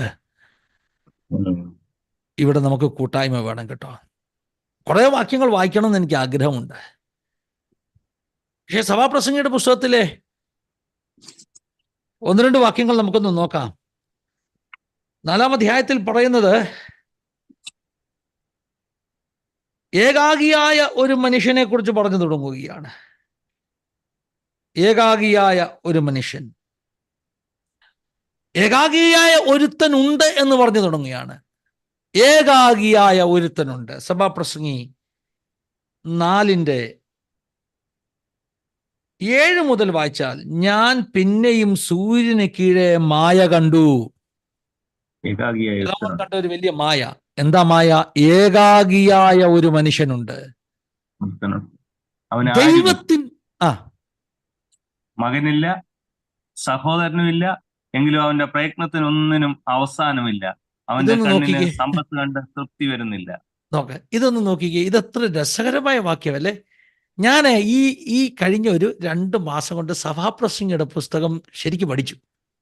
എനിക്ക് ഭയങ്കര ഇൻട്രസ്റ്റ് തോന്നി കേട്ടോ. എന്തൊരു എനിക്ക് തോന്നി ഈ സദൃശവാക്യം പഠിക്കുന്ന പോലെ പഠിക്കേണ്ട പുസ്തകം സഭാപ്രസംഗിയുടെ പുസ്തകം. സഭാപ്രസംഗി അന്ന് എഴുതിയ പല കാര്യങ്ങളും, പൊളിറ്റിക്സിലാണെങ്കിലും രാജഭരണ കാര്യത്തിലാണെങ്കിലും രാഷ്ട്രതന്ത്രത്തിലാണെങ്കിലും ഒക്കെ ഭയങ്കര ഈടുറ്റ വാക്യങ്ങളാണ് ആ പുസ്തകത്തിലുള്ളത്. മനുഷ്യജീവിതത്തെക്കുറിച്ച്, മനുഷ്യജീവിതത്തിൻ്റെ ലക്ഷ്യത്തെക്കുറിച്ചൊക്കെ നല്ല ബോധം തരുന്ന ഒരു പുസ്തകം സഭാപ്രസംഗിയുടെ പുസ്തകം. ഈ 4-ാം അധ്യായം പഠിച്ചപ്പോൾ അവിടെ പറഞ്ഞ ഏകാഗിയായ ഒരു മനുഷ്യനുണ്ട്. നിങ്ങൾ ചോദിക്കാത്ത ആരാണെന്ന് എനിക്ക് പറയാൻ പറ്റും. നമ്മൾ ഓരോരുത്തരുമാണ് ആ മനുഷ്യൻ. കാരണം ഞാൻ ആരംഭത്തിൽ തന്നെ പറഞ്ഞു, ഇത് മോസ്റ്റ് ഐസോലേറ്റഡ് ആയിട്ടുള്ള ഒരു ജനറേഷൻ. എല്ലാവരും ഒരു കൊക്കൂണിൻ്റെ അകത്ത് കയറിയിരിക്കുന്ന ഒരു കാലം. ഈ സത്യം പറഞ്ഞാൽ നമ്മുടെ ഈ ടെക്നോളജിയുടെ ഡെവലപ്മെന്റ് ഒക്കെ ആയി കഴിഞ്ഞപ്പോൾ, സോഷ്യൽ മീഡിയയുടെ ഒക്കെ ഒരു വലിയ ഇൻഫ്ലുവൻസ് കൊണ്ട് ആളുകളെല്ലാം ഒരു വേറെ ലോകത്താണ് കഴിയുന്നത്. ഒരു വെർച്വൽ വേൾഡ് എന്ന് വിളിക്കാം. റിയൽ വേൾഡ് അല്ല, ഒരു വെർച്വൽ വേൾഡ്. ഇല്ലാത്തത് ഉണ്ടെന്ന് തോന്നുന്ന ഒരു ലോകത്താണ് ജീവിക്കുന്നത്. അതുകൊണ്ട് ഒത്തിരി ദോഷങ്ങളുണ്ടായി. പ്രത്യേകിച്ച് ഈ കോവിഡ് അനന്തര ലോകത്തിൻ്റെ ഒരു പ്രത്യേകത, കോവിഡിൻ്റെ ഒരു വലിയ ഒരു എഫക്റ്റ് എന്ന് പറഞ്ഞാൽ മനുഷ്യനെ മനുഷ്യനോട് അകറ്റി. കോവിഡൊക്കെ കഴിഞ്ഞിട്ട് എത്ര നാളായി? കോവിഡിന് മുമ്പ് നമ്മൾ ബസ്സിൽ പോകുമ്പോൾ ഒരാൾ നമ്മളെ ഒന്ന് മുട്ടിയാൽ നമുക്ക് പ്രശ്നമൊന്നുമില്ലായിരുന്നു. ട്രെയിനെ നമ്മൾ എത്ര പേരെ നമ്മളെ ഇടിക്കുന്നത്, നമ്മൾ അല്ലേ, അവരുടെ വിശർപ്പൊക്കെ നമ്മുടെ ശരീരത്തിൽ പറ്റുന്നു, നമ്മൾ അത് ഗൗനിക്കത്തേയില്ലായിരുന്നു. കോവിഡ് കാലമായപ്പോൾ ആരെങ്കിലും അവത്തവശാൽ ഒന്ന് അറിയാതെ നമ്മളെ തൊട്ടാൽ നമുക്കൊരു ബുദ്ധിമുട്ടാണ്, പെട്ടെന്ന് പോയി നമ്മൾ കൈ കഴുകും അല്ലേ. കോവിഡിന്റെ സമയത്ത് ഞാൻ ശ്രദ്ധിച്ചൊരു കാര്യം പറയാം. കോവിഡ് കഴിഞ്ഞിട്ട് ഇത്രയും നാളായിട്ടും ആരെങ്കിലും നമ്മളെ ഒന്ന് മുട്ടിയാൽ, തട്ടിയാൽ, അല്ലെങ്കിൽ ഞാൻ എൻ്റെ കാര്യം പറയാമല്ലോ, ഞാനിപ്പോൾ കോവിഡ് കഴിഞ്ഞപ്പോൾ വന്നൊരു ശീലമാണ്, വീട്ടിൽ വന്ന് കയറിയാൽ ഉടനെ എവിടെയും തൊടുന്നതിന് പോയി കൈ കഴുകുക. കോവിഡൊക്കെ കഴിഞ്ഞു, പക്ഷെ അതങ്ങ് ശീലമായിപ്പോയി. കോവിഡ് കഴിഞ്ഞിട്ട് ഇന്നും മാസ്ക് ഊരാത്തവരുണ്ട്. അവർ കംഫർട്ടബിളാണ്, മാസ്കിൻ്റെ അകത്ത് കഴിയുന്നതിൽ കംഫർട്ടബിളാണ്. ഞാൻ 2 വീക്ക് മുമ്പേ ഒരു സഹോദരന് വേണ്ടി പ്രാർത്ഥിക്കാൻ ടാറ്റ ക്യാൻസർ ഹോസ്പിറ്റലിൽ പോയി. കോവിഡൊക്കെ കഴിഞ്ഞിട്ട് ഒത്തിരി നാളായല്ലോ. അപ്പോൾ ഞാൻ ഓർത്തുമില്ല മാസ്ക് കൊണ്ടുപോകണമെന്നുള്ളത്. പക്ഷേ എനിക്ക് അവിടെ ചെന്നപ്പോഴാണ് മനസ്സിലായത് ടാറ്റ ഹോസ്പിറ്റലിൽ മാസ്ക് ഇല്ലാതെ കയറ്റത്തില്ല. അപ്പം പെട്ടെന്നൊരു മാസ്ക് ഒക്കെ അറേഞ്ച് ചെയ്ത് ഞാൻ മാസ്ക് ഇട്ട് കയറി ഹോസ്പിറ്റലിൽ പോയി പേഷ്യൻറ്റിനെ കണ്ടു, പ്രാർത്ഥിച്ച് തിരിച്ചിറങ്ങി വന്നു. ഞാൻ തിരിച്ചു പോവുക. പക്ഷെ എനിക്ക് മാസ്ക് ഊരാൻ മടി, എനിക്ക് മാസ്ക് ഊരാൻ താല്പര്യമില്ല. എന്താ കാര്യം എന്നറിയോ? എനിക്ക് തന്നെ ഒരു വലിയ ഫ്രീഡം തോന്നുക. ഈ മാസ്ക് വെച്ചേക്കുന്നതുകൊണ്ട് എന്നെ ആരും അറിയുന്നില്ലല്ലോ, എനിക്ക് ഈ മാസ്കിന്റെ പുറകെ പാത്തിരിക്കാൻ പറ്റുന്നുണ്ടല്ലോ എന്ന് ഭയങ്കര ഒരു ഫ്രീഡം. ശരിയല്ല ഞാൻ പറഞ്ഞത്? മാസ്ക് ഒക്കെ മാറ്റിയിട്ടും മാസ്ക് മാറ്റാൻ നമുക്ക് മനസ്സില്ലാത്ത ഒരു തലമുറയാണ് നമ്മുടെ തലമുറ. ഇതൊക്കെ കോവിഡ് അനന്തര തലമുറയുടെ പ്രത്യേകത. ഏകാന്തത, ഒറ്റപ്പെടൽ, അത് നമ്മുടെ കുഞ്ഞുങ്ങളെ ബാധിച്ചിരിക്കുന്നു. സഭകൾക്കകത്ത് ആളുകൾക്ക് ഫിസിക്കൽ ആരാധനയ്ക്ക് പോകാൻ മടി, മീഡിയകളിലൂടെ മാത്രം ആരാധന കേൾക്കുന്നവർ, വീടിന്റെ കംഫർട്ട് സോണിൽ ഇരുന്നു കൊണ്ട് ആരാധിക്കുന്നവർ, യൂട്യൂബിലൂടെ മാത്രം ആരാധന കാണുന്നവർ, സ്വായോഗത്തിനൊക്കെ പണ്ട് പോയിക്കൊണ്ടിരുന്നവർ അതൊക്കെ അങ്ങ് നിർത്തി. ഒരു തരം ഏകനായി നടക്കുന്ന മനുഷ്യൻ. നമ്മൾ ഓരോരുത്തരുമാണ് സഭാപ്രസംഗി പറഞ്ഞ ആ മനുഷ്യൻ. ഏത് മനുഷ്യൻ? സഭാപ്രസംഗി 4:8 പറയുന്ന ഏകാഗിയായ ഒരുത്തനുണ്ട്. ഞാനാകാം, നിങ്ങളാകാം ആ ഏകാഗിയായ മനുഷ്യൻ. അവൻ ആരുമില്ല. ആരുമില്ലെന്ന് പറഞ്ഞാൽ ആരുമില്ലെന്നാണ് അർത്ഥം അല്ല പ്രിയമുള്ളവരെ. അവൻ ഒത്തിരി പേരുണ്ട്. ഞാൻ ഈ പറഞ്ഞതുപോലെ അവൻ്റെ ഇൻസ്റ്റാഗ്രാമിൽ ഒത്തിരി ഫോളോവേഴ്സ് ഉണ്ട്, അവൻ്റെ ഫേസ്ബുക്കിൽ 5000 ഫ്രണ്ട്സ് ഉണ്ട്. പക്ഷെ ജീവിതത്തിൽ ഇതെല്ലാം വെർച്വലാ കേട്ടോ. റിയൽ ലൈഫിൽ അവൻ ആരുമില്ല. ഈ ആരുമില്ലെന്ന് പറയുന്നവരുടെ വേദന നിങ്ങൾക്കറിയാമോ? എനിക്കാരുമില്ല എന്ന് പറയുന്നവരുടെ വേദന. ആ കൊളക്കരയിൽ കിടന്ന 38 വർഷമായിട്ട് ബെഥസ്ദ കൊളക്കരയിൽ കിടന്ന ആ മനുഷ്യൻ, അവൻ്റെ അടുക്കലേക്ക് യേശു ചെല്ലുമ്പോൾ അവനോട് ചോദിച്ച ചോദ്യം, നിനക്ക് സൗഖ്യമാകാൻ മനസ്സുണ്ടോ? ഇതാ ചോദ്യം. അവന്റെ മറുപടി, എനിക്ക് ആരുമില്ല. അവന്റെ മറുപടി എനിക്ക് സൗഖ്യമാകണമെന്നല്ല, ആകണ്ടെന്നല്ല. അവൻ പറഞ്ഞു, എനിക്കാരുമില്ല. എൻ്റെ ഈ ക്രൈസിസിൽ എന്നെ സഹായിക്കാൻ ആരുമില്ല. 38 വർഷമായിട്ട് ഒരു മനുഷ്യൻ പറഞ്ഞുകൊണ്ടിരിക്കുക, എന്നെ സഹായിക്കാൻ ആരുമില്ല. I have no one in my life to help me. ആളില്ലെന്നാണ് അർത്ഥം. ഇവനെ കൊണ്ടിവിടെ കടത്തിയവർ, ഇവന്റെ കൂടെ വന്ന് ഒത്തിരി പേർ സൗഖ്യം പ്രാപിച്ചു പോകുന്ന ഇവൻ കണ്ടിട്ടുണ്ട്. ഈ ആരുമില്ല എന്ന് പറയുന്നവരുടെ വേദന. പകൽക്കാലം പിന്നെയും ആവർത്തിക്കട്ടെ, ആരുമില്ലാത്തവർക്കെല്ലാമാണ് യേശു. അവിടെ പറയുന്നത് ഏകാഗിയായി ഒരുത്തനുണ്ട്, അവൻ ആരുമില്ല. മകനില്ല, സഹോദരനില്ല, എന്നാൽ അവന്റെ പ്രയത്നത്തിനൊരു അവസാനമില്ല. ഇത്രയുമൊക്കെ ആണെങ്കിലും പുള്ളി ഭയങ്കര ബിസിയാ, ജോലി ചെയ്തിട്ടൊന്നും തീരുന്നില്ല. നമ്മൾ ചോദിക്കത്തില്ലേ, ആർക്ക് വേണ്ടിയാ ഈ അധ്വാനിക്കുന്നത്? നമ്മൾ ചിലരോട് ചോദിക്കത്തില്ലേ, ആർക്ക് വേണ്ടി ഈ അധ്വാനിക്കുന്നത്? ഇത്രയും അധ്വാനിച്ചിട്ട് ഈ നമ്മൾ എല്ലാവരുടെയും കാര്യമല്ല കേട്ടോ, ഇന്ത്യക്കാരുടെ ഒരു പ്രശ്നമാണ്. നമ്മൾ ഇന്ത്യക്കാർ, നമ്മൾ പൊതുവെ, ഞാൻ പറയത്തില്ല മലയാളികളെന്ന് പറയത്തില്ല, കാരണം മലയാളികളെക്കാട്ടിലും ഈ രോഗം കൂടുതലുള്ളവരെ ഞാൻ നോർത്ത് ഇന്ത്യയിൽ കണ്ടിട്ടുണ്ട്. പ്രത്യേകിച്ചും ഈ ചില പ്രത്യേക കമ്മ്യൂണിറ്റികൾ, ഗുജറാത്തികൾ, ഇവരൊക്കെ അങ്ങ് അധ്വാനമാണ്. ഞാൻ ഈ ബോംബെ താമസിക്കുന്നതുകൊണ്ടറിയാം, 80 വയസ്സുള്ള അപ്പച്ചൻ രാവിലെ ട്രെയിനിൽ ഇടിച്ചു കയറി പോവുക. കയ്യിൽ നിങ്ങൾ നോക്കുമ്പോൾ കയ്യിൽ ഒരു തുണിസഞ്ചി കാണും. ഈ തുണിസഞ്ചി പിടിച്ചുകൊണ്ടുള്ള അപ്പച്ചൻ്റെ പോക്ക് കണ്ടാൽ നിങ്ങൾ ഓർക്കും ബോംബെയിലെ ഏറ്റവും പാവം പിടിച്ച മനുഷ്യനാണെന്ന്. ആ തുണിസഞ്ചിക്കകത്ത് ചിലപ്പോൾ കോടിക്കണക്കിന് രൂപ വെച്ചുകൊണ്ടായിരിക്കും പുള്ളി പോകുന്നത്. സത്യമായിട്ട് നമ്മൾ ഈ ആളുകളെ കാണുമ്പോൾ അയ്യോ ഇത്രയും പാവം പിടിച്ച അപ്പച്ചൻ കഷ്ടപ്പെടുന്ന കണ്ടില്ലേ, ഒരു തുണിസഞ്ചിയൊക്കെ പിടിച്ചോണ്ട്, ഒരു തുണിസഞ്ചിയൊക്കെ പിടിച്ചോണ്ട്. കഴിഞ്ഞ ദിവസം ഏതോ ഒരു പാസ്റ്റർ എന്നോട് പറഞ്ഞൊരു അനുഭവമാണ്. അദ്ദേഹം ദേവദാസന്മാരാരോട് പ്രസംഗിച്ച് കേട്ട് പറഞ്ഞത് കേട്ടോ.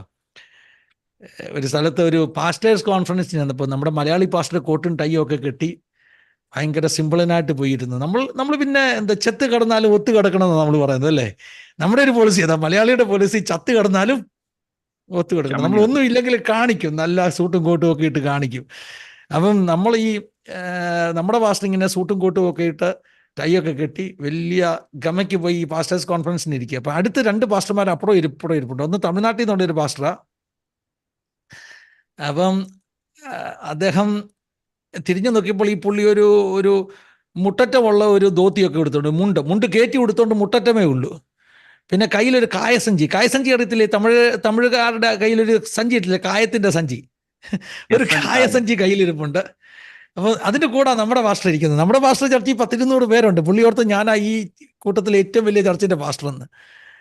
അപ്പോൾ ഇടയ്ക്ക് ഇങ്ങനെ അവിടുത്തെ സംഘാടകർ പറഞ്ഞു, നിങ്ങൾ ഓരോരുത്തരും എഴുന്നേറ്റ് പരിചയപ്പെടുത്താൻ പറഞ്ഞു. ഓരോരുത്തരും എഴുന്നേറ്റ് അവരെ തന്നെ പരിചയപ്പെടുത്തുക. അപ്പം നമ്മുടെ ഈ പാസ്റ്റർ അടുത്തിരുന്ന കായസഞ്ചി പാസ്റ്ററോട് ചോദിച്ചു, പേരെന്തോന്ന് ചോദിച്ചു. പുള്ളി ഏതാണ്ട് ഞാനങ്ങ് ഒരു പേരങ്ങ് ഇട്ട് കൊടുക്കുക കേട്ടോ, മാരിമുത്തു എന്നതാണ്ടാ പേര് പറഞ്ഞത്. അപ്പൊ ഈ മാരിമുത്തുവിനോട് ചോദിച്ചു, ശരി പിന്നെ എവിടെയാ ശുശ്രൂഷ? അപ്പൊ ഇന്നടത്ത് എത്ര പേരുണ്ട് ചർച്ചിൽ? അപ്പൊ ഈ കായസഞ്ചി പാസ്റ്റർ പറഞ്ഞു 8000 പേര് ചർച്ചിലുണ്ടെന്ന് പറഞ്ഞു. 8000 പേര്. പിന്നെ പുള്ളി നമ്മുടെ മലയാളി പാസ്റ്റർ മിണ്ടിയില്ല. 200 പേരെന്ന് പറയാൻ പറ്റുമോ? കൂട്ടി പറയാനൊക്കത്തില്ലല്ലോ. അപ്പം നമ്മൾ ഈ നോർത്ത് ഇന്ത്യയിലൊക്കെ ചെന്ന് കഴിഞ്ഞാൽ അങ്ങനെയുള്ള പാർട്ടികളെ കാണും കേട്ടോ. നോർത്ത് ഇന്ത്യയിലൊക്കെ ജീവിച്ചിട്ടുള്ളവർക്ക് അറിയാം. നമ്മൾ ഇവന്റെ പോക്കൊക്കെ കാണുമ്പോൾ നമ്മൾ ഓർക്കും ഇവൻ മഹാപാവമാണെന്ന്, പട്ടിണിക്കാരനാണെന്ന് ഓർക്കും. ഇവന്റെ വേഷം, ഇവന്റെ കയ്യിലിരിക്കുന്ന തുണിസഞ്ചി, പക്ഷെ ഭയങ്കര പണക്കാരനാണ് കേട്ടോ. ഈ മാർവാടി എന്നൊക്കെ കേട്ടിട്ടില്ലേ, അല്ലെങ്കിൽ ഗുജറാത്തി ബിസിനസ്സുകാരൊക്കെ ഇല്ലേ, രാവിലെ ട്രെയിനിൽ ഇടിച്ചു കയറി 85-ാം വയസ്സിലും പോവുക. നമ്മൾ ഓർക്കും അയ്യോ പുള്ളിക്ക് പ്രാരബന്ധം എന്തുവാ. 10 തലമുറയ്ക്കുള്ളത് അധ്വാനിച്ച് വെച്ചിട്ടുണ്ട്, 10 തലമുറയ്ക്കുള്ളത് ബാങ്കിൽ ഇട്ട് വെച്ചിട്ടുണ്ട്.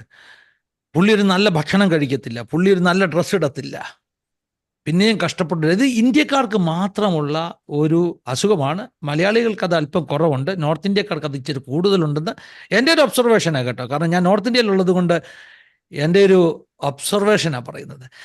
ഏകാഗിയായ ഒരു മനുഷ്യനെ എനിക്കറിയാം. അവൻ അപ്പനില്ല, അവന് സഹോദരനില്ല, അവന് സ്നേഹിതനില്ല, പക്ഷെ അവൻ്റെ അധ്വാനത്തിനൊരു കുറവുമില്ല. ഇതല്ല ദൈവം ആഗ്രഹിക്കുന്ന ജീവിതമെന്ന് നമ്മൾ തിരിച്ചറിയണം. അടുത്ത വാക്യങ്ങളിൽ പറയുന്നു, അവന്റെ കണ്ണിന് സമ്പത്ത് കണ്ട് തൃപ്തി വരുന്നത്, എന്നാൽ എന്നാൽ താൻ ആർക്കു വേണ്ടി പ്രയത്നിച്ച് സുഖാനുഭവം ത്യജിക്കുന്നു. ഇതും മായയും വല്ലാത്ത കഷ്ടപ്പാടും. ഇതുമായും വല്ലാത്ത കഷ്ടപ്പാടും അത്രേ.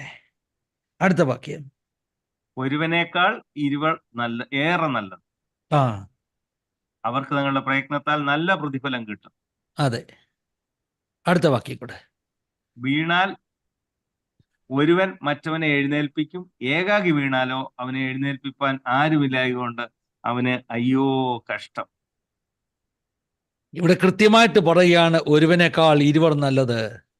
2 പേർ അധ്വാനിച്ചാൽ അവരുടെ പ്രയത്നത്തിനൊരു പ്രതിഫലമുണ്ട്. ഒരുവൻ വീണാൽ മറ്റവൻ എഴുന്നേൽപ്പിക്കും. ദൈവത്തിന്റെ ഡിസൈൻ മനുഷ്യൻ ഒറ്റപ്പെട്ട് നിൽക്കണം എന്നല്ല. മനുഷ്യൻ ഏകനായിരിക്കുന്നത് നന്നല്ല എന്ന് ഉൽപ്പത്തി പുസ്തകത്തിൽ പറഞ്ഞെങ്കിൽ അത് കേവലം വിവാഹത്തെക്കുറിച്ച് മാത്രമല്ല, അത് സാമൂഹിക ജീവിതത്തെക്കുറിച്ച് കൂടിയാണ്.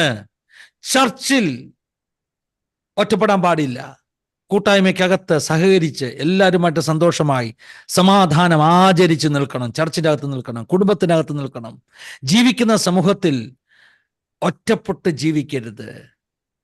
നാം തന്നെ ഉണ്ടാക്കിയ ഒരു ഷെല്ലിൻ്റെ അകത്ത്, ഒരു കൊക്കോണിൻ്റെ അകത്ത് പാത്തിരിക്കരുത്. അങ്ങനെ ഒറ്റപ്പെട്ടാൽ ശത്രു നമ്മളെ ടാർഗറ്റ് ചെയ്യും, തകർക്കാൻ എളുപ്പമാ. ഇനി നിങ്ങൾക്കറിയാമോ അതിന്റെ അടുത്ത വാക്യങ്ങളിൽ സഭാപ്രസംഗി പറഞ്ഞത്, വീണാൽ ഒരുവൻ ആ, മറ്റവനെ എഴുന്നേൽപ്പിക്കും, അതെ, ഏകാകി അടുത്ത വാക്യം. വീണാലോ അവനെ എഴുന്നേൽപ്പിപ്പാൻ ആരുമില്ലായകൊണ്ട് അവൻ അയ്യോ കഷ്ടം. 12ാമത്തെ വാക്യം. ഒരുത്തനെ ആരെങ്കിലും ആക്രമിച്ചാൽ 2 പേർക്കും അവനോട് എതിർത്ത് നിൽക്കാം, മുപ്പിരിച്ചരുടെ വേഗത്തിൽ അച്ചുപോകുകയില്ല. ഒരുത്തനെ ആരെങ്കിലും ആക്രമിച്ചാൽ 2 പേർക്ക് അവനോട് എതിർത്ത് നിൽക്കാം. ഇതാണ് ഏറ്റവും പവർഫുൾ കേട്ടോ. ഒരുത്തനെ ആരെങ്കിലും ആക്രമിച്ചാൽ അവൻ ഒറ്റയ്ക്കാണെങ്കിൽ, ഏകാഗിയാണെങ്കിൽ ശത്രു അവനെ ഓവർ പവർ ചെയ്യും. ഇതാ പിശാചിന് വേണ്ടത്. പിശാച് നിങ്ങളെ ഒറ്റയ്ക്കാക്കി തകർക്കാൻ ശ്രമിക്കുന്നു. പിശാച് നിങ്ങളുടെ കുടുംബത്തിൽ ചെറിയ ചെറിയ പ്രശ്നങ്ങളിട്ട് നിങ്ങളെ ഒറ്റയ്ക്കാക്കി തകർക്കാൻ ശ്രമിക്കുന്നു. പിശാച് നിങ്ങളുടെ സഭയ്ക്കകത്ത് വ്യക്തിബന്ധങ്ങളിൽ നകറ്റി നിങ്ങളെ ഒറ്റപ്പെടുത്തി തകർക്കാൻ ശ്രമിക്കുന്നു. ഇതെത്ര പേർക്ക് മനസ്സിലാകുന്നുണ്ട്? പലർക്കും ഇത് മനസ്സിലാകത്തില്ല. ഞാൻ ചിലപ്പോഴൊക്കെ ഇങ്ങനെ ചിന്തിച്ചിട്ടുണ്ട്. ഒരു സഹോദരൻ, ഒരു സഹോദരി, ഒരു ദൈവ പൈതൽ, ഒരു ദൈവദാസൻ നമ്മളോട് അകന്നു പോകുമ്പോൾ എൻ്റെ മനസ്സിൽ വേദന തോന്നിയിട്ടുണ്ട്. എനിക്കറിയാം ആ ദൈവ പൈതലിന് വേണ്ടി ഞാൻ ഒത്തിരി പ്രാർത്ഥിക്കുന്ന അവനെ എന്നിൽ നിന്ന് അകറ്റാൻ കാരണം പിശാചിന്റെ തന്ത്രം ഈ വ്യക്തിയെ എൻ്റെ പ്രാർത്ഥനയുടെ കൂട്ടായ്മയിൽ നിന്ന് പുറത്തു കൊണ്ടുപോയി അവനെ ഒറ്റയ്ക്കാക്കി തകർക്കണമെന്നുള്ള പിശാചിന്റെ ലക്ഷ്യം. ആ വ്യക്തി അത് മനസ്സിലാകുന്നില്ല. ആ വ്യക്തി എന്തോ ഒരു ചെറിയ വിഷയത്തിന് വേണ്ടി എന്ത് ചെയ്യുക, സങ്കടപ്പെട്ട് ദൂരെ അങ്ങ് പോകുക. അതുകൊണ്ട് പിശാചിനുണ്ടാകാൻ പോകുന്ന നേട്ടം ആ വ്യക്തി മനസ്സിലാക്കുന്നില്ല. ഞാൻ പറഞ്ഞല്ലോ, ഏദൻ തോട്ടത്തിൽ മുതൽ ഒറ്റയ്ക്ക് കിട്ടിയപ്പോഴാണ് പിശാച് തകർത്തിട്ടുള്ളത്. നമ്മളെയൊക്കെ ഒറ്റയ്ക്ക് കിട്ടാൻ നോക്കിയിരിക്കുക. അതുകൊണ്ട് യേശു പറഞ്ഞു ഒറ്റയ്ക്കാകരുതെന്ന് പറഞ്ഞു, കൂട്ടത്തിൽ നിൽക്കണം എന്ന് പറഞ്ഞു. കൂട്ടം വിട്ടുപോകരുത്, കൂട്ടായ്മയിൽ നിൽക്കണം. അതുകൊണ്ടാണ് യേശു സഭ സ്ഥാപിക്കുമ്പോൾ കൂട്ടായ്മ, ഫെലോഷിപ്പ്, അതിന് ഇത്ര വലിയ പ്രാധാന്യം കൊടുത്തത്. യേശു ഒരിക്കൽ പോലും ഒറ്റയ്ക്ക് ആരെയും അയച്ചില്ല. യേശു അയച്ചപ്പോഴൊക്കെ ഈരണ്ടായിട്ട് അയച്ചത്. കാരണം 2 പേർ ഒന്നിച്ച് നടന്നാൽ, 2 പേർ ഒന്നിച്ച് നടക്കുമ്പോൾ ഒരുവൻ വീണാൽ മറ്റവൻ എഴുന്നേൽപ്പിക്കും. ഒന്നിച്ച് കിടന്നാൽ കുളിർ മാറും. ഒരുത്തൻ തണുത്തു പോയാൽ കൂടുള്ളവൻ നല്ല ചൂടോട് നിന്നാൽ നിന്റെ ആത്മീക ചൂട് മറ്റവനെ ചൂട് പിടിപ്പിക്കും. യുദ്ധം നേരിട്ടാൽ, there is a battle there at your gate, നിങ്ങളുടെ ഗേറ്റിൽ, നിങ്ങളുടെ ജീവിതത്തിന്റെ വാതിൽപ്പടിയിൽ ഒരു യുദ്ധം നടക്കുമ്പോൾ നിങ്ങൾ ഒറ്റയ്ക്കാണെങ്കിൽ പിശാചിനെ നിങ്ങളെ ഈസി ആയിട്ട് കീഴ്പ്പെടുത്താൻ കഴിയും. പക്ഷേ നിങ്ങൾ ഒറ്റയ്ക്കല്ല എങ്കിൽ, നിങ്ങളുടെ കൂടെ നിൽക്കുവാൻ ഒരു പ്രെയർ വാരിയർ ഉണ്ടെങ്കിൽ, നിങ്ങളുടെ കൂടെ നിൽക്കുവാൻ ഒരു ആത്മിക സപ്പോർട്ട് നൽകുന്ന ഒരു വ്യക്തി ഉണ്ടെങ്കിൽ, ഹല്ലേലൂയ, അവന് നിങ്ങളെ തകർക്കാൻ പറ്റത്തില്ല. അതുകൊണ്ടാണ് കൂട്ടായ്മയുള്ള സഭകളിലെ വിശ്വാസികളെ പിശാചിന് എളുപ്പം തകർക്കാൻ പറ്റാത്തത്. ഞാൻ പിന്നെ സഭയുടെ കൂട്ടായ്മയെക്കുറിച്ച് ആവർത്തിച്ച് പറയുക. സഭയ്ക്കുള്ള അകത്തുള്ള ഫെലോഷിപ്പ്, സഭയ്ക്കകത്തുള്ള പരസ്പരമുള്ള സാഹോദര്യം, സ്നേഹം, ആ ഫിലിയ ലവ്, ആ സാഹോദര്യം, ആ ബന്ധം, ആ പ്രാർത്ഥനാ ബന്ധം, ആ ഐക്യത, അയ്യോ അതൊക്കെ വലിയ ജയമാ. എനിക്ക് ജയമാ, എൻ്റെ കൂടെ ഉള്ളവർക്ക് ജയമാ, നമുക്ക് എല്ലാവർക്കും ജയമാ. പക്ഷെ പിശാച് ഇത് തകർക്കുവാൻ ആഗ്രഹിക്കുന്നു. പിശാച് കുടുംബങ്ങളിലെ, സഭയിലെയൊക്കെ ഐക്യത, കൂട്ടായ്മ തകർക്കാൻ ശ്രമിക്കുന്നു. ഇതുകൊണ്ടാ ഹസ്ബൻഡും വൈഫും ഒന്നിച്ചു നിന്നാൽ പിശാചിനറിയാം ഒരു കാരണവശാലും അവന് ജയിക്കാൻ പറ്റത്തില്ല. അതുകൊണ്ട് ഇവരെ ഒറ്റപ്പെടുത്തണം, ഇവരെ പരസ്പരം അകറ്റണം. ഈ കാലഘട്ടത്തിൽ പിശാച് ഏറ്റവും കൂടുതൽ ടാർഗറ്റ് ചെയ്യുന്നത് കുടുംബങ്ങളെയാ. നിങ്ങൾക്കറിയാമോ? ഈ കാലഘട്ടത്തിൽ പിശാച് ഏറ്റവും കൂടുതൽ ടാർഗറ്റ് ചെയ്യുന്ന കുടുംബങ്ങളെയാ. കുടുംബങ്ങളെ, നിസാര കാര്യങ്ങൾക്ക് വേണ്ടി കുടുംബങ്ങളെ തമ്മിൽ അകറ്റിക്കളയുന്നു. നിസാര കാര്യങ്ങൾക്ക് വേണ്ടി. ആരാ ശരി, ആരാ തെറ്റെന്നുള്ള ഡിസ്കഷൻ, കോടതി, കേസ്. കഴിഞ്ഞ ദിവസം ഒരാൾ പറഞ്ഞു 14 വർഷമായിട്ട് കേസ് നടക്കുവാന്ന്. 14 വർഷം. എന്റെ ദൈവമേ, കേസ് തുടങ്ങിയപ്പോൾ ഇവർ 2 പേരും ചെറുപ്പക്കാരായിരുന്നു, ഇപ്പൊ ഇവർ മധ്യവയസ്കരായിരിക്കുന്നു. എന്തിനാ ഈ കേസ് കളിക്കുന്നത്? 14 വർഷം. ഞാൻ എക്സാഗ്രേറ്റ് ചെയ്യില്ല, 14 years ആയിട്ട് ഡിവോഴ്സിന്റെ കേസ് തീരുന്നില്ല. ഇതിനിടയ്ക്ക് വക്കീലിന് 2 പേരും എത്ര ലക്ഷം രൂപ കൊടുത്തെന്നറിയാം. വക്കീലിന് ഈ കേസ് തീരണ്ട. വക്കീൽ ഒരിക്കലും ഈ കേസ് തീരല്ലെന്നാണ് പ്രാർത്ഥിക്കുന്നത്. ഇങ്ങനെയുള്ള കേസില്ലെങ്കിൽ പിന്നെ വക്കീലിന് എങ്ങനെ പൈസ കിട്ടുന്നത്? അപ്പൊ വക്കീൽ പറയും, നീ ഒരു കാരണവശാലും പേടിക്കേണ്ട, ഞാനുണ്ട് കൂടെ. നീ ഒരു കാരണവശാലും പേടിക്കേണ്ട, ഞാനുണ്ട് കൂടെ എന്ന് പറഞ്ഞതിൻ്റെ അർത്ഥം എന്താ? ഈ കേസ് കുറച്ചുകൂടെ മുന്നോട്ട് പോകണം. നമ്മുടെ പോയിന്റ്സ് ഒക്കെ വളരെ സ്ട്രോങ് ആ. വക്കീൽ പറയും, നമ്മുടെ സ്റ്റാൻഡ് വളരെ സ്ട്രോങ് ആകട്ടോ. എന്തിനാണെന്നറിയാം? നീ വിട്ടുകൊടുക്കല്ലേ. അങ്ങനെ സ്ട്രോങ് എന്ന് പറഞ്ഞ് പിന്നെ ഇത് വലിച്ചു മുന്നോട്ട് കൊണ്ടു. എന്തിനാ? അവർക്ക് കാശ് കിട്ടും. നഷ്ടമാർക്കാണ്? പരാജയപ്പെടുന്ന ആരാ? നഷ്ടപ്പെടുന്ന വർഷങ്ങൾ. നിന്റെ സംവത്സരങ്ങളെ ദുഷ്ടന് കൊടുക്കല്ലേ, ക്രൂരന് കൊടുക്കല്ലെന്ന വചനം. വർഷങ്ങളെ പിശാച് തിന്നുകൊണ്ടിരിക്കുക. പലരും ഇത് അറിയുന്നില്ല. പിശാചിന്റെ വലിയ തന്ത്രമാ ഒറ്റപ്പെടുത്തി നശിപ്പിക്കുക, ഒറ്റയ്ക്കാക്കി നശിപ്പിക്കുക. അതിന് നമ്മൾ വീണ് കൊടുക്കരുത്, അതിന് നമ്മൾ നിന്നു കൊടുക്കരുത്. Thank you Jesus. എൻ്റെ മനസ്സിൽ നിന്ന് രാവിലെ വന്നൊരു ചിന്ത, ഏകാന്തത, ഒറ്റപ്പെടൽ. ഞാൻ തിരിച്ചു വരികയാ 23-ാം സങ്കീർത്തനത്തിലേക്ക്. എല്ലാവർക്കും എല്ലാമാണ് എൻ്റെ യേശു. അപ്പനില്ലാത്തവർക്ക് നല്ലൊരു അപ്പൻ, പിതാവില്ലാത്തവർക്ക് നല്ലൊരു പിതാവ്, അല്ലേ? നല്ലൊരു സ്നേഹിതൻ, നല്ലൊരു സഹോദരൻ. 54-ാം അധ്യായം യെശയ്യാവിന്റെ പുസ്തകത്തിൽ ഒരു വാക്യമുണ്ട്, കർത്താവാണ് നിന്റെ ഭർത്താവ്. നിങ്ങൾക്കറിയാം, അതൊരു അമേസിങ് വചനമാണ്.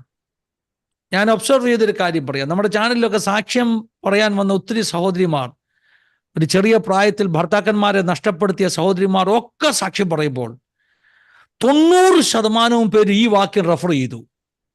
എൻ്റെ ഒരു ഒബ്സർവേഷനാണ്. 90% പേരും പറഞ്ഞു അവർ വലിയ മാനസിക വ്യഥയിലൂടെ കടന്നു പോകുമ്പോൾ ഈ വാക്യത്തിലൂടെ ദൈവം സംസാരിച്ച് അവർക്ക് ഉറപ്പ് കൊടുത്തു, കർത്താവ് കൂടെ ഉണ്ടെന്ന്. എന്തൊരു പവർഫുൾ വാക്യമാണെന്നറിയാമോ? വിധവയ്ക്ക് കാന്തനും, അതാ സാധു കൊച്ചുഞ്ഞ ഉദ്ദേശി പാടിയത്, വിധവയ്ക്ക് കാന്തനും സാധുവിനപ്പവും എല്ലാവർക്കും എല്ലാം എൻ യേശുവത്രേ. വിധവയ്ക്ക് കാന്തന കേട്ടോ. കർത്താവാണ് എൻ്റെ ഭർത്താവ് എന്ന് ആ വിധവ പറയുന്നു. അപ്പനില്ലാത്തവർ പറയുന്നു അവനാണ് എൻ്റെ പിതാവ്. സ്നേഹിതരില്ലാത്തവർ പറയുന്നു ഹല്ലേലൂയ,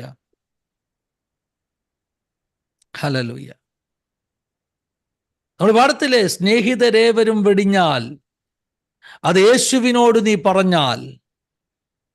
പാട്ടുപാടത്തില്ലേ, സ്നേഹിതരെല്ലാവരും വെടിഞ്ഞാൽ. കൂട്ടുകാരെല്ലാം കൈവിട്ടിട്ട് പോയി കേട്ടോ. നീ പോയി യേശുവിനോട് പറയും, കർത്താവേ എൻ്റെ കൂട്ടുകാരെല്ലാം എന്നെ കൈവിട്ടിട്ട് പോയി. ഇപ്പോൾ യേശു പറയും, സ്നേഹിതരില്ല കുരിശിൽ, പെട്ട പാടുകൾ 7 തൻ കരത്താൽ. ഒറ്റയ്ക്കാ പങ്കപ്പാടുകൾ മുഴുവൻ സഹിച്ചത്, ഒറ്റയ്ക്കാണ് വേദന അനുഭവിച്ചത്. സ്നേഹിതരെല്ലാം വിട്ടോടി കേട്ടോ. എല്ലാ സ്നേഹിതരും വിട്ടോടി, ചിതറിപ്പോയി. ഒറ്റയ്ക്കാ സകലതും സഹിച്ചത്. ആ യേശുവിൻ്റെ അടുക്കൽ ചെന്ന് പറയുമ്പോൾ അവൻ പറയും, ഞാൻ നിന്നെ ഒരിക്കലും കൈവിടുകയില്ല, ഓടിപ്പോകത്തില്ല. നിങ്ങൾക്ക് എവിടെയാണോ മിസ്സിംഗ് ആയിട്ടുള്ളത് ആ ഭാഗം ഫില്ല് ചെയ്യുവാൻ, എവിടെയാണോ നിങ്ങൾക്ക് ഫീൽ ചെയ്യുന്നത് ഈ ഏരിയയിൽ ഒരു കുറവുണ്ട്, എനിക്കൊരു അപ്പൻ്റെ കുറവുണ്ട്, എനിക്കൊരു ചേട്ടൻ്റെ കുറവുണ്ട്, എനിക്കൊരു സ്നേഹിതൻ്റെ കുറവുണ്ട്, എനിക്ക് നല്ലൊരു കാന്തൻ്റെ കുറവുണ്ട്, ആ ഭാഗം ഫില്ല് ചെയ്യുവാൻ യേശു അവിടെയുണ്ട്. ആ ഭാഗം നികത്തുവാൻ യേശു അവിടെയുണ്ട്. ആ ഭാഗം നികത്തുവാൻ. Hallelujah. Thank you holy spirit. എത്ര പടി പ്രഭാതത്തിൽ ഈ വൈകിട്ട് ഈ വചനത്തെ സ്വീകരിച്ചുകൊണ്ട് പറയും, കർത്താവേ എനിക്ക് നീയുണ്ട്. എൻ്റെ ഒറ്റപ്പെടലുകളിൽ, എൻ്റെ വേദനകളിൽ എല്ലാവരും എന്നെ കൈവിട്ടാലും എന്നോടുകൂടെ നീ നിൽക്കുന്ന കൃപയ്ക്കായി സ്തോത്രം. ആരെല്ലാം തള്ളിക്കളഞ്ഞാലും തള്ളാത്തവനായി നീ എന്നോട് കൂടെ നിൽക്കുന്ന കൃപയ്ക്കായി സ്തോത്രം. അപ്പനേക്കാൾ അമ്മയേക്കാൾ അധികമായിട്ട് യേശുവിനെ സ്നേഹിക്കുന്നുണ്ട്. നമുക്ക് വിശ്വസിക്കാൻ പറ്റുമോ? മാതാപിതാക്കളെക്കാൾ അധികമായിട്ട് കർത്താവ് നമ്മെ സ്നേഹിക്കുന്നുണ്ട്. അല്ല, അമ്മയെ പോലെയല്ല കേട്ടോ. നമ്മൾ പലപ്പോഴും പാടുന്നത് അങ്ങനെ, അമ്മയെ പോലെ അല്ല, അമ്മയേക്കാൾ അധികമായി. ഒരമ്മ തൻ്റെ കുഞ്ഞിനെ മറക്കുമോ? മറക്കത്തില്ലെന്ന ഉത്തരം. പക്ഷെ വചനം പറയുന്നു, മറന്നാലും അവൻ നമ്മെ മറക്കത്തില്ല, അവൻ നമ്മെ മറക്കത്തില്ല. Thank you Jesus, thank you Jesus, hallelujah. ഈ പ്രഭാതത്തിൽ എന്നെ കേൾക്കുന്ന ആരെങ്കിലും ജീവിതത്തിൻ്റെ ഏതെങ്കിലും മേഖലയിൽ നിങ്ങളെ സ്റ്റക്കായി നിൽക്കുന്നുണ്ടെങ്കിൽ, നിങ്ങൾ ഒറ്റപ്പെട്ട് നിൽക്കുന്നുണ്ടെങ്കിൽ, നിങ്ങളുടെ അടുക്കലേക്ക് യേശു ഇറങ്ങി വരികയാ. നിങ്ങളുടെ ജീവിതത്തിൻ്റെ കൺട്രോൾ അവൻ ഏറ്റെടുക്കുക. ആ സ്റ്റിയറിങ് ഇന്ന് മുതൽ അവൻ പിടിക്കാൻ തുടങ്ങുക. എന്നിട്ട് പറയുക, നീ സൈഡിലിരുന്നോ, നീ റിലാക്സ് ചെയ്തോ, നീ വിശ്രമിച്ചോ, I mean control, I mean control. Hallelujah. കൂരിരുളിന്റെ താഴ്വരയിൽ കൂടെ കടന്നാൽ നീ ഒരു അനർത്ഥവും ഭയപ്പെടേണ്ട, കാരണം ഞാൻ നിന്നോട് കൂടെയുണ്ടെന്ന് പറയുന്ന ഒരു നല്ല ഇടയൻ. ഒരനർത്ഥവും ഭയപ്പെടേണ്ട. അടുത്ത വാക്യത്തിൽ പറയുന്നത് ശത്രുക്കളുടെ മുമ്പിൽ മേശ ഒരുക്കുന്ന, കേട്ടോ, ആമേൻ. ശത്രുക്കളുടെ മുമ്പിൽ മേശ ഒരുക്കുന്ന. നീ കൂരിരുളിന്റെ താഴ്വരയിൽ കൂടെ കടന്നപ്പോൾ, എല്ലാവരും വിട്ടുമാറിയപ്പോൾ, ഹല്ലേലൂയ, നിന്റെ ശത്രു നിന്റെ തകർച്ച നോക്കി, നീ ഇല്ലാതാകുന്നത് നോക്കി സന്തോഷിക്കാൻ കാത്തിരിക്കുകയായിരുന്നു. അവൻ നിന്റെ തകർച്ചയുടെ തീയതി ആഘോഷിക്കാൻ നോക്കിയിരിക്കുകയായിരുന്നു. പിശാചിന്റെ ഇഷ്ടം എന്തായിരുന്നെന്നറിയാമോ? ഹല്ലേലൂയ, നിങ്ങൾ തകർന്നു പോകുന്നത് കാണാനായിരുന്നു. പക്ഷെ പിശാചിന്റെ ഇഷ്ടത്തിന് കർത്താവ് ഏൽപ്പിച്ചു കൊടുത്തില്ല. പിശാചിന്റെ ഇഷ്ടത്തിന് ഏൽപ്പിച്ചു കൊടുത്തു. ആ കൂരിരുളിന്റെ താഴ്വരയിൽ നിങ്ങൾ തകർന്നു പോയില്ല, ഒരനർത്ഥവും ഭവിച്ചില്ല, ജയത്തോട് പുറത്തു വന്നു. നീ അടുത്തത് പാട്ട് പാടുന്ന പോലല്ലേ, പാസ്റ്റർ കാലേബ് ജി എഴുതിയ പാട്ടാണ്, നീ തകർന്നിടുവാൻ നോക്കി നിന്നോരല്ല, കാണുന്ന നിൻ മുൻപിൽ വിശാലവാതിൽ. വിശ്വസിക്കാൻ പറ്റുമോ? നീ തകർന്നിടുവാൻ നോക്കി നിന്നോരല്ല, ഞാനും നീയും തകരുവാൻ നോക്കി നിൽക്കുന്ന ഒത്തിരി പേരുണ്ട്, കേട്ടോ. നമ്മുടെ ജീവിതത്തിൽ ഉണ്ടാകുന്ന ചെറിയ വീഴ്ചയെ പോലും സെലിബ്രേറ്റ് ചെയ്യുവാൻ, അയ്യോ കണ്ടോ അവൻ അങ്ങനെ വന്നു എന്ന് പറവാൻ, അറിഞ്ഞില്ലേ എന്ന് പറവാൻ, നിങ്ങളെക്കുറിച്ച് വാർത്തകൾ പ്രചരിപ്പിക്കുവാൻ നോക്കി നിൽക്കുന്നവരുടെ മുമ്പിൽ, അല്ലല്ലേ, അവന് സംഭവിച്ചത് കണ്ടോ എന്ന് പറഞ്ഞ് ചിരിക്കാൻ നോക്കി നിൽക്കുന്നവരുടെ മുമ്പിൽ, അതിനകത്ത് ഒരുപക്ഷെ നിന്റെ കൂടെ പച്ചപ്പുൽ മേച്ചിലിൽ മേഞ്ഞ ആളുകളുണ്ടാകാം, അതിനകത്ത് ഒരുപക്ഷെ നിന്റെ കൂടെ സ്വസ്ഥതയുള്ള വെള്ളം കുടിച്ചവരുണ്ടാകാം.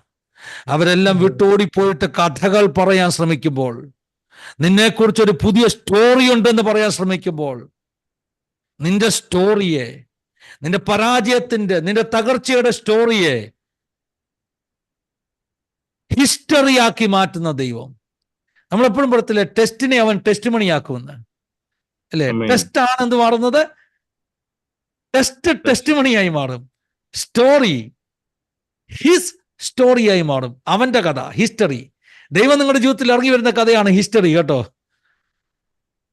കൂരിരുൾ താഴ്വരെ നിങ്ങളെ അത്ഭുതമാക്കി മാറ്റുന്ന, ശത്രുവിന്റെ മുമ്പിൽ മേശ ഒരുക്കുന്ന കഥയാണ് history.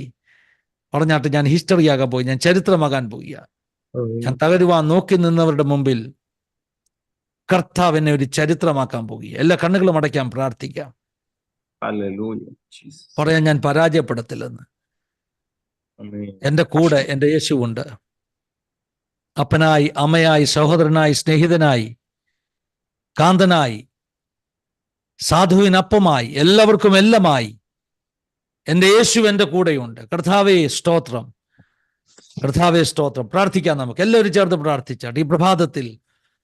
Oh thank you holy spirit. കർത്താവേ പരിശുദ്ധാത്മാവ് ഈ വചനം ഞങ്ങൾക്ക് നൽകിയതിനായി സ്തോത്രം. ഞങ്ങൾ വിശ്വസിക്കുക കർത്താവ്, ഇതിനകത്തൂടെ ചില വ്യക്തികളോട് നീ സംസാരിച്ചത്,